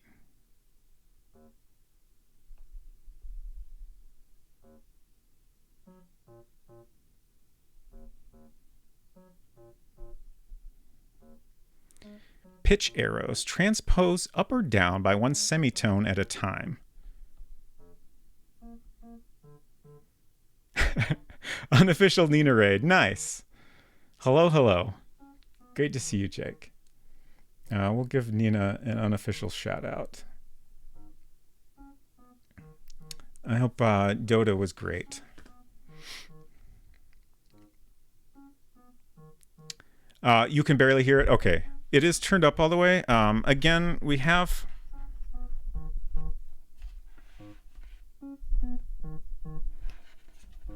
Is that any better?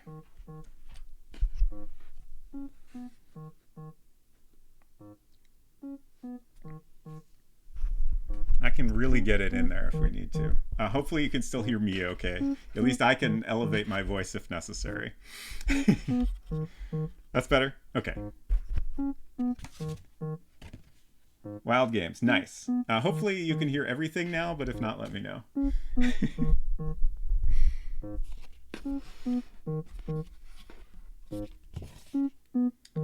Okay, so we have pitch arrows. And we have effects. We have a random button and boost. Oh, right. Boost, like, doubles the speed.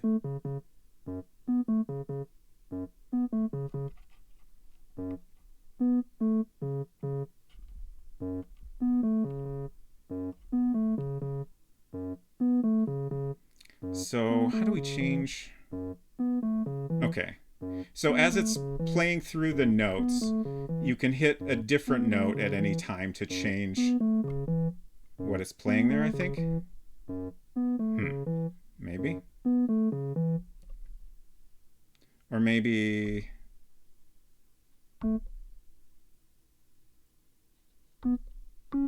Oh, okay. So we stop playback in order to write, basically. And then you can just play through your notes in order. And then play. Neat. And then on the other side,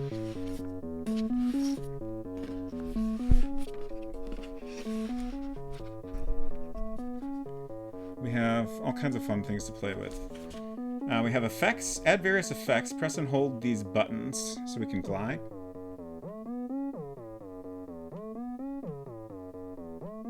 Or accent. Ooh.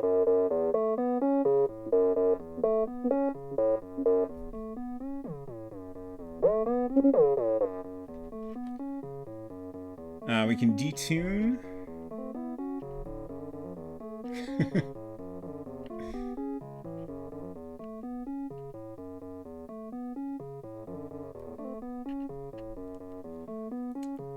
Filter?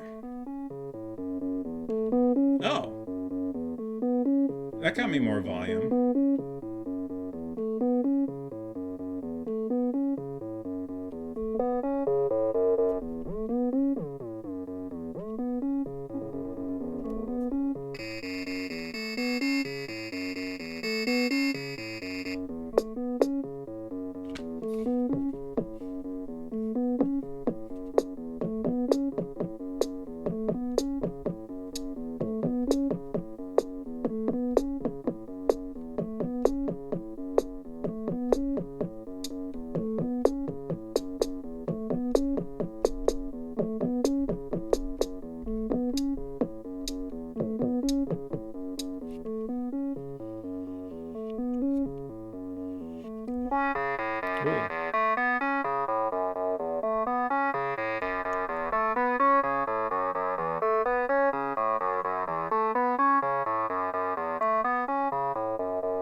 This is very fun. This is great. Hopefully you can hear me well. Efton asks, do the buttons feel good to press? Yeah, they feel really nice. Like this definitely feels like something that would, be fun for kids to play. Like they have a nice feel to them, and it feels reasonably durable.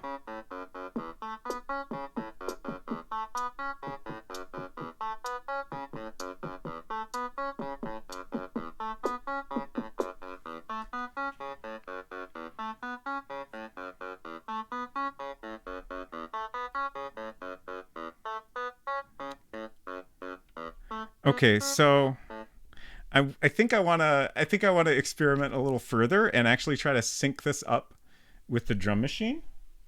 I mean, if y'all leave, that's okay. I'm just gonna have a fun time and experiment. It did go off. Oh, it's showing the time now. Neat. Which is not quite correct. It's probably correct somewhere.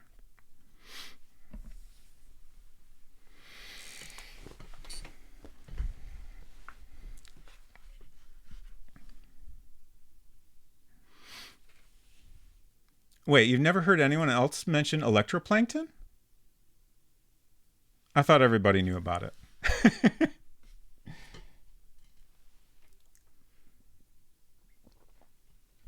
I didn't know it was considered obscure. I definitely played it. I'm pretty sure. Okay, so I think we'll have the Pocket operator send out the sync signal into the Dado Duo. So we're going to hook up a cable. I don't actually know what's going to happen with the audio here. Like, I don't know if we'll get audio from the Pocket operator out of the Dado Duo. Because it seems like when we hook up anything to the out on the Pocket operator, we don't get the speaker sounds anymore. Hinton says, I have to make pizza dough. I'm not leaving because of your electronic solo set. Great. Thank you for saying so, and I hope you have a wonderful pizza. Okay, so sync in is this one here.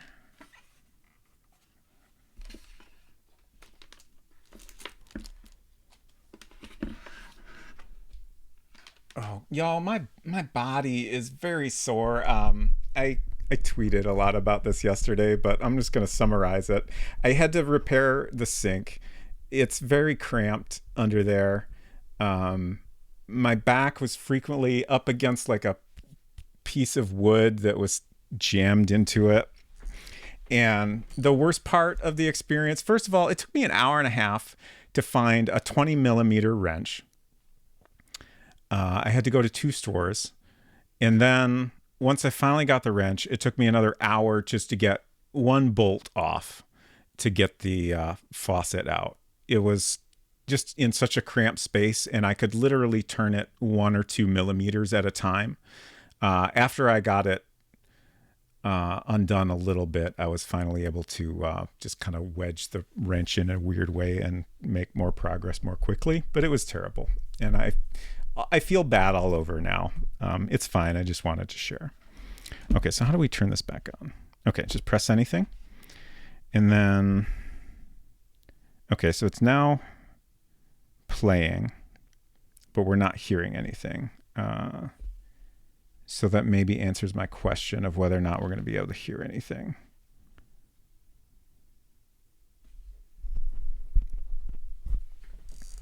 What is tweeted? It's when you post on the website twitter.com. Does this connect to your Mac so you can record? Yes, it is capable of that. It's just a little bit tricky to figure out how to accomplish that while I am streaming. So I'm just kind of looking over at my audio interface and thinking about if there's any way I could get this working. Actually, it might be worth trying. Let's open up our other cable. Where'd I put my other cable? Oh, it's right here.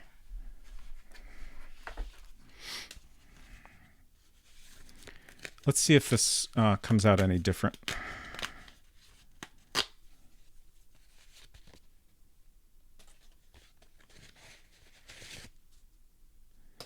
Efton said you tried putting down some padding around it, or you just took that dammy. I don't know what that. Oh, on the sink. Yes, I did put a towel that was like doubled up as much as I could get it.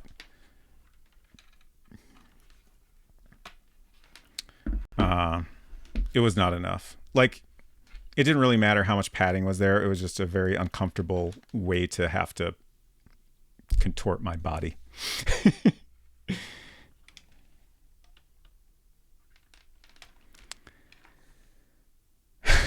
Looked like a guy fixing a sink in a movie. Yeah, I guess I did. Where'd my connector go? Oh, it's still in there.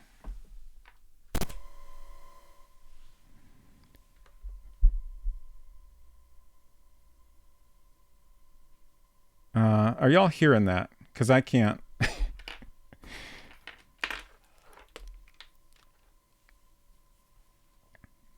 No, I kind of figured. Okay. I wonder. Let me go grab a different adapter and see if we get any different results.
Okay, I got a couple different options. I have so many different, like, I have such an incredible variety of audio adapters and cables and stuff. This thing is, oh, there's an instrument button. Okay. How did I not see that? Okay. This might work better now. Let's see, I got the gain down. I still don't. Let me get my headphones connected into the monitor. This way I can hear things without the terrible delay that makes it seem very awkward.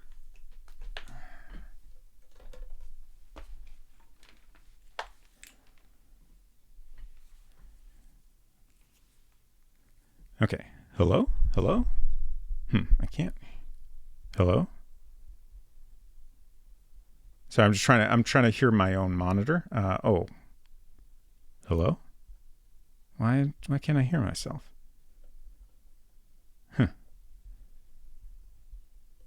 Hello?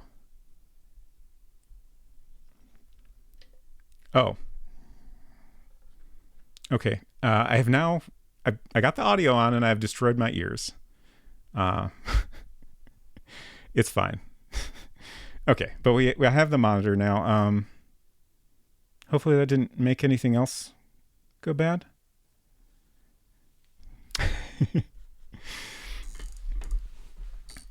Okay, so now let's try to get some instrument sound here. I have it on instrument mode, so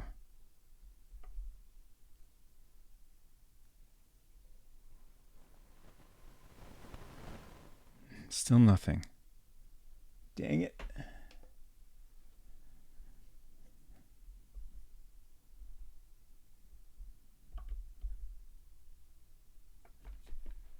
Huh, why is it not playing? Oh, is that because of the sync? Is the sync...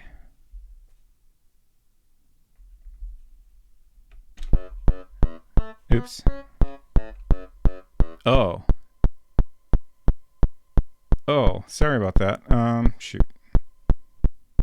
Okay, so that's interesting. We're now getting the click track, which is what it uses to sync.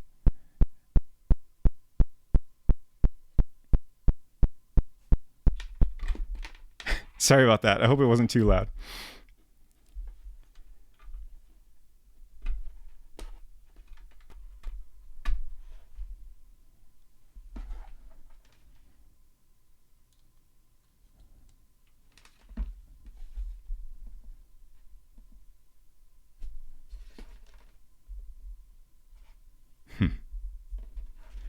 Like when I have everything hooked up, the Dado Duo doesn't seem to want to play.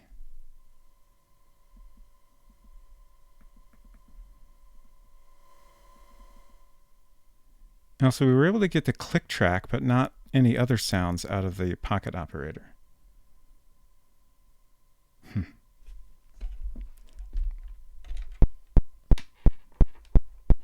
Oh. I'm a dummy. I have the audio from the Duo was connected to sync out instead of line out. That's why we were hearing the sync track instead of the sounds. Okay. It was right next to it, and I was like, it was just, line these up in a row. That makes sense, but no, that's not correct. On the other side. Okay, so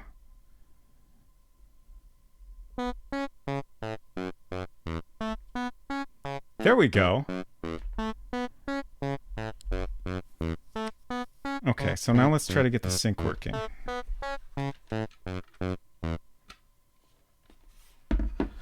Okay, so once again, it stopped because the sync is coming through, and I don't fully understand that.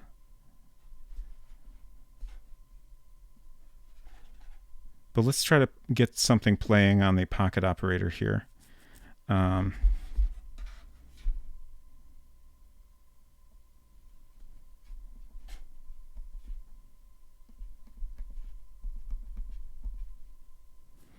That should be playing.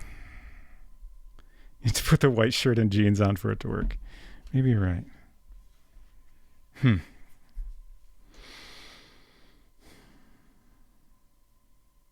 I would think that the sound, like my understanding of the way the pocket operator works is it uses like one, I don't remember it's left or right for the audio, and then the other channel for the click track that it uses to sync.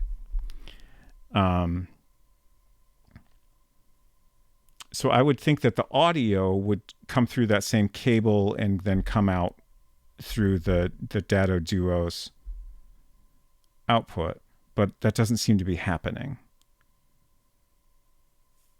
Let's see if I disconnect this.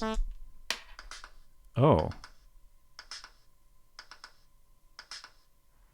Okay, so now we're getting sound, but then as I unplugged it, we briefly got audio. I heard audio through my headphones.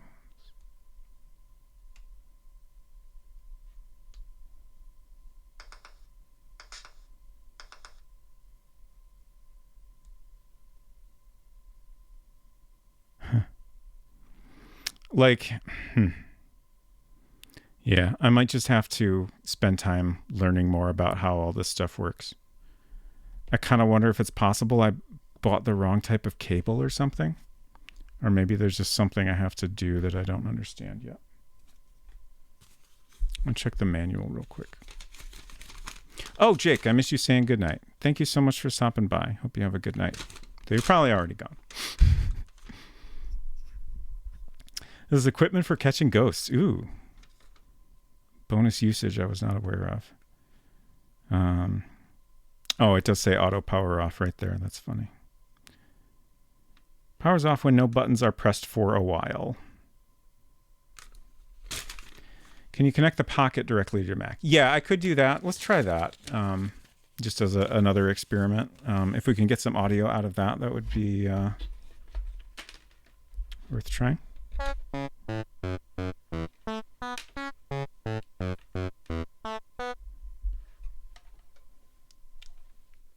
this down.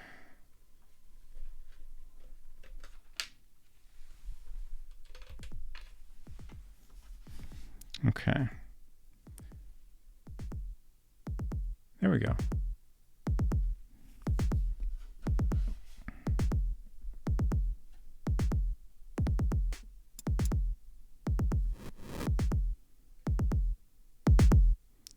Let me know how the volume is for that.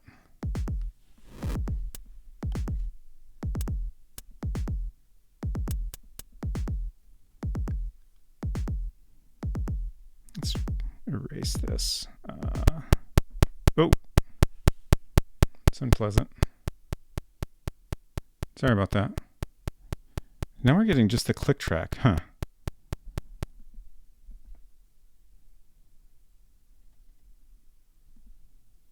Oh, I should turn... I've got a compressor that should help with unexpectedly loud stuff.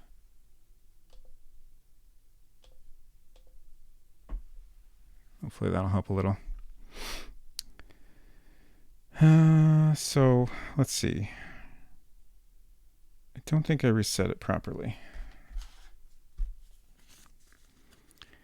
Actually, right up there in terms of improv electronic sets I've caught live. Fantastic. I'm glad to hear that. I'm already a professional. Ooh, there are 5 sync modes. Interesting. When sync is used, the signal will be split between audio right and sync left. Okay. So then it gives us a bunch of examples of example B, where we want SY2 if we're going to a Volca, iPhone, computer, or sync control. Interesting. Oh, okay. So like if you're... Well, that's not focusing, but... If you're syncing multiple pocket operators, you'd have different sync settings on each one, which is pretty interesting. I wish... Well, they probably... On their website, they probably explain this stuff better. Oh, example D is using a split cable. Okay.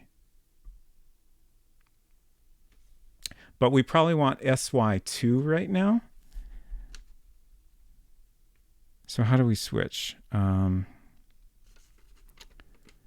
a standard stereo cable between the units. The master unit will control the tempo of the slave unit. Hold function and press BPM on master unit to toggle sync modes. Press repeatedly to toggle between different modes displayed in the upper right corner of the screen. Press play on the slave unit to wait for master clock sync. Press play on the master to start. Okay. So we want to do...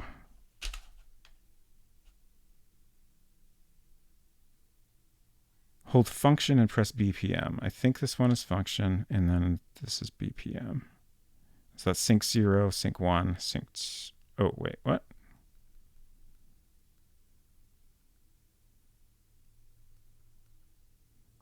We're only going between 0 and 1. Press repeatedly to toggle between different modes displayed on the upper right corner of the screen.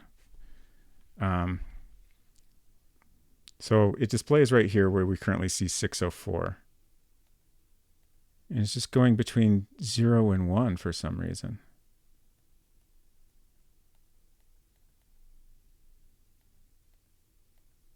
So that's confusing.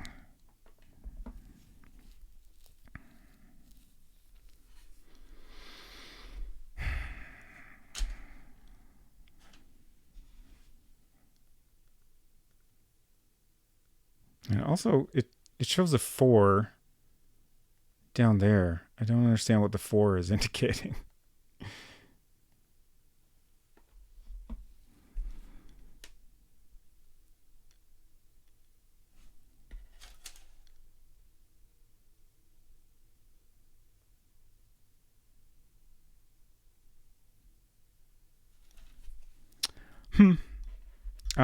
Might have to give up a little bit. I mean, I guess we had, we have audio.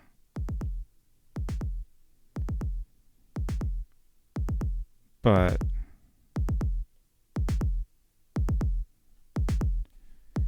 in in terms of getting both units synced up, I'm not sure how to accomplish that.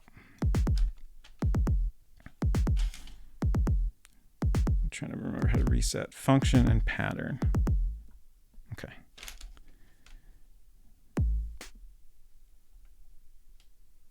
Record.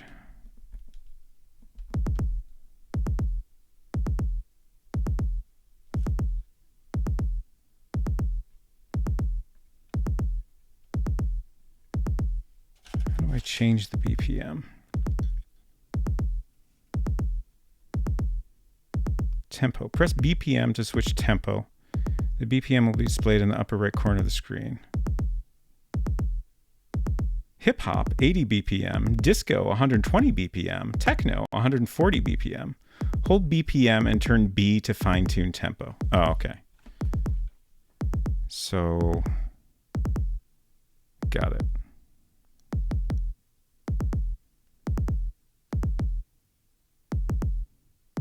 We'll go for disco. And then we can hold this in turn to be more specific.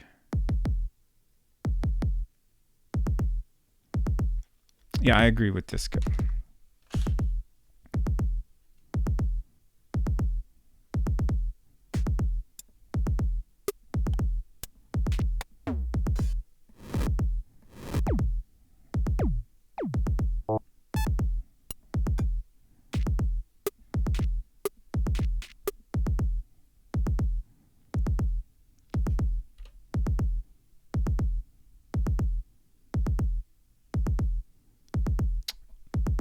This is such a weird way to make, like, programming music is very weird. Let's see.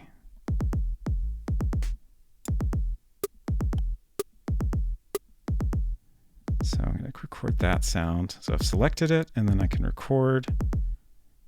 Wait.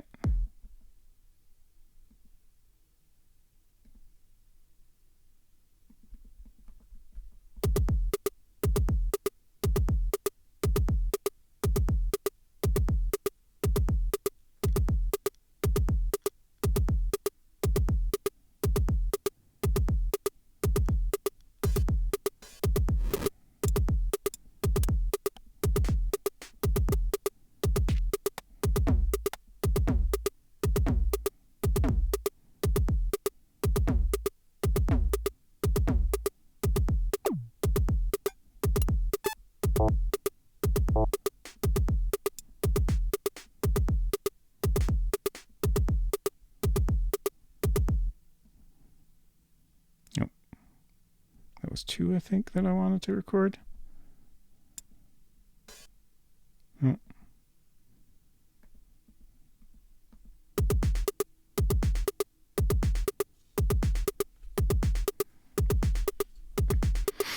Yeah, the animation is great.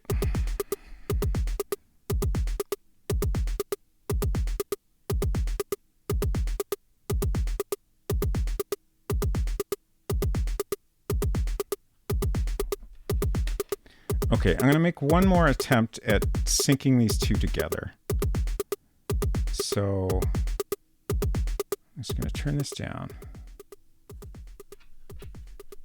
I'm going to unplug that and plug it into the sync in.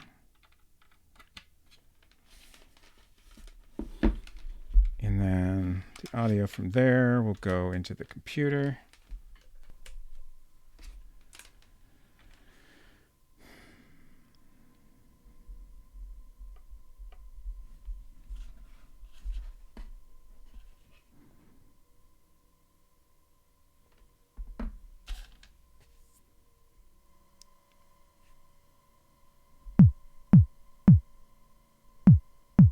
Okay, so that's coming through.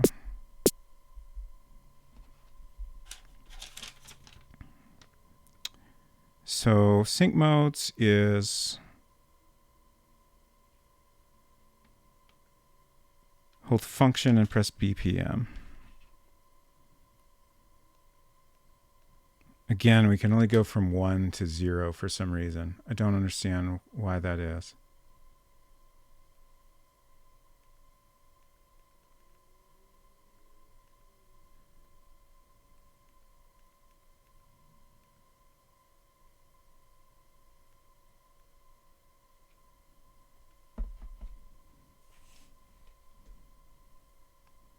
Also, this blinking pattern on here, I feel like this must be indicating something. Oh.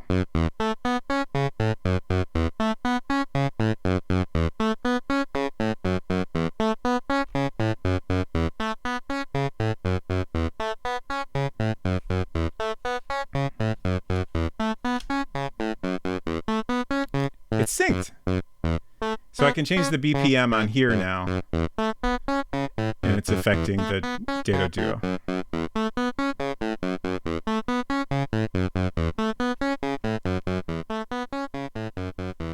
Okay, so next question is, why can't we hear the pocket operator? Is there, I wonder,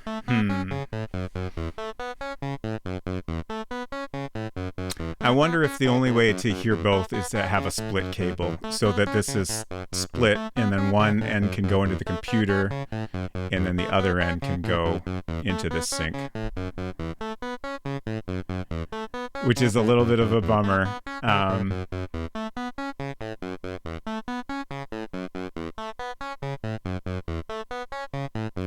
It might result in me purchasing additional equipment.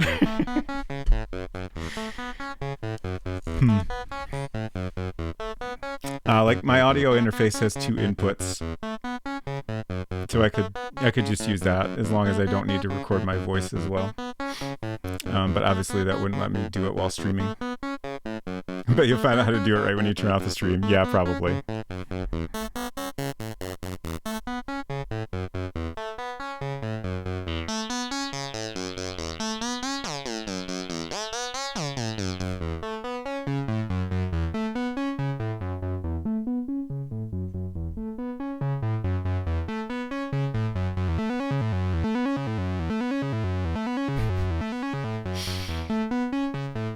Unsecure Crush says, I'm shocked at the idea that additional purchases might be required. Absolutely never happens usually. Exactly. Never usually. So since we're synced... Oh.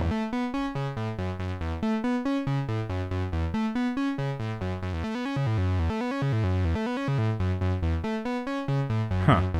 I didn't expect the speed to do anything since we're synced, but it does. Interesting.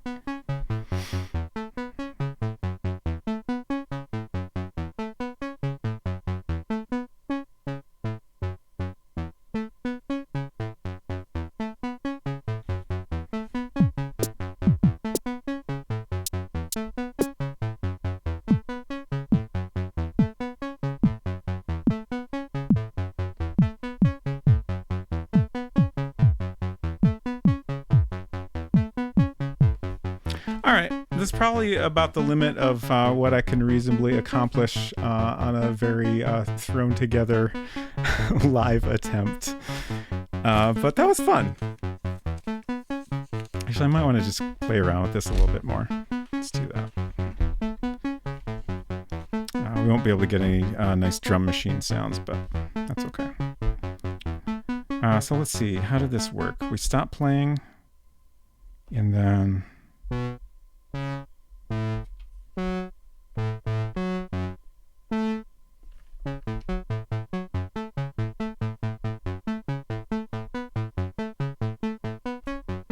Oh, so you can't change it while it's playing.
The delay is very weird.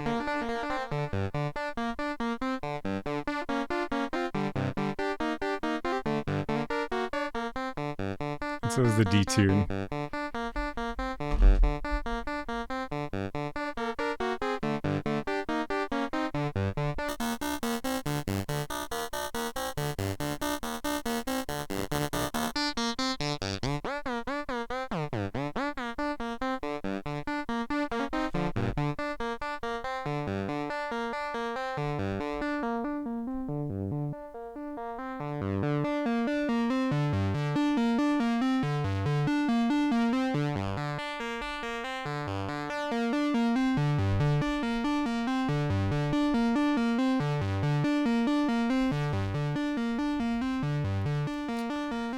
Okay, I'll stop playing around, I suppose. That was fun. I'm pleased with my purchases. And I'm excited to actually spend some time making songs. I still can't believe I had to break. It's fine. Oh.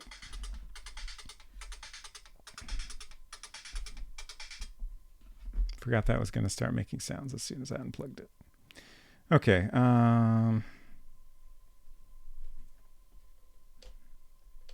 Just kind of unplugging things so I can get it all out of the way. You had to, I guess you missed that part. So this is inside of a case. Let me just kind of pop off the top of it. It's a very like bare bones, minimal like design.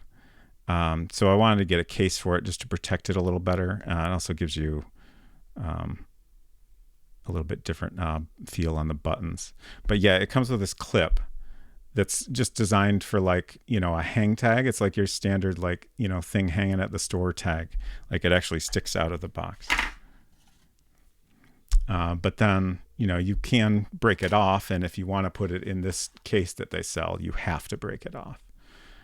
It's designed to do that. It feels very, very weird to do that.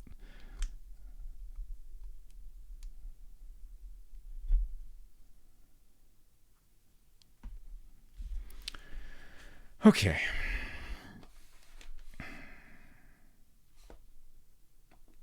Am I done? I honestly can't decide. We could go back to World Builder. Gosh, this monitor it's a little bit nice to hear the actual audio like in sync with me. Like it doesn't feel weird, but it's also a different experience than I'm used to. Maybe sand the top to make it smooth. Yeah, I might at least file it down a little bit so the sticky out bits are a little more minimized.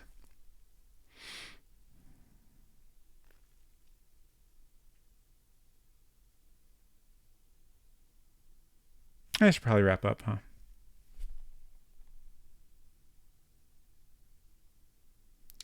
At least we got our bus schedule completed. So might be a bonus stream on Sunday. That's a little bit up in the air at the moment. Might not be. But my regular schedule will be playing Murder Club on Tuesday. And then until further notice, we will continue doing World Builder on Friday. At some point this month, we're going to play Trev to the Rescue on Fridays. But I got a couple things I'm waiting on before I'm ready to do that. At least one of those things we'll wait on. So it might be a couple weeks before we actually get started on that. Let's see who's streaming here. Ghoulbabe's playing Toonstruck. Cobra Commanda's playing Discworld.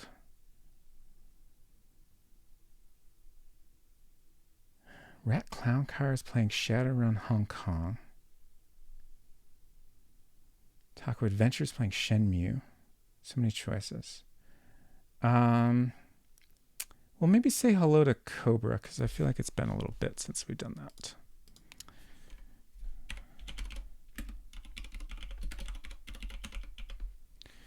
Thank you for hanging out, Maple Mystery, along with everyone else. Okay, raid created. Good, good, good. That was a fun time. Very, very different, weird experience. I hope it was enjoyable for everyone while I screwed around with my brand new toys that I just got. Hinton, welcome back. Yes, it's over. I'm sorry. Thank you, Efton. Did you achieve synchronization? Technically, but we couldn't hear the pocket operator. I think I need a split cable, and then I need 2 audio outputs going into the computer in order to actually hear everything. So that's something I'll have to figure out off stream. It's probably unlikely that I will do any more like music streams, but I will definitely be spending time making some music. And if I manage to make anything presentable, I will certainly share it in some way. Also, Unspeaker Crush will be streaming on Monday. She's back to her normal schedule at this point. Can't wait for your next set. Thank you, Hinton. Thanks, y'all. Take care of yourselves. I hope you have a nice weekend. If you're in the U.S., I hope you have a nice long weekend. And we'll see you around. Bye.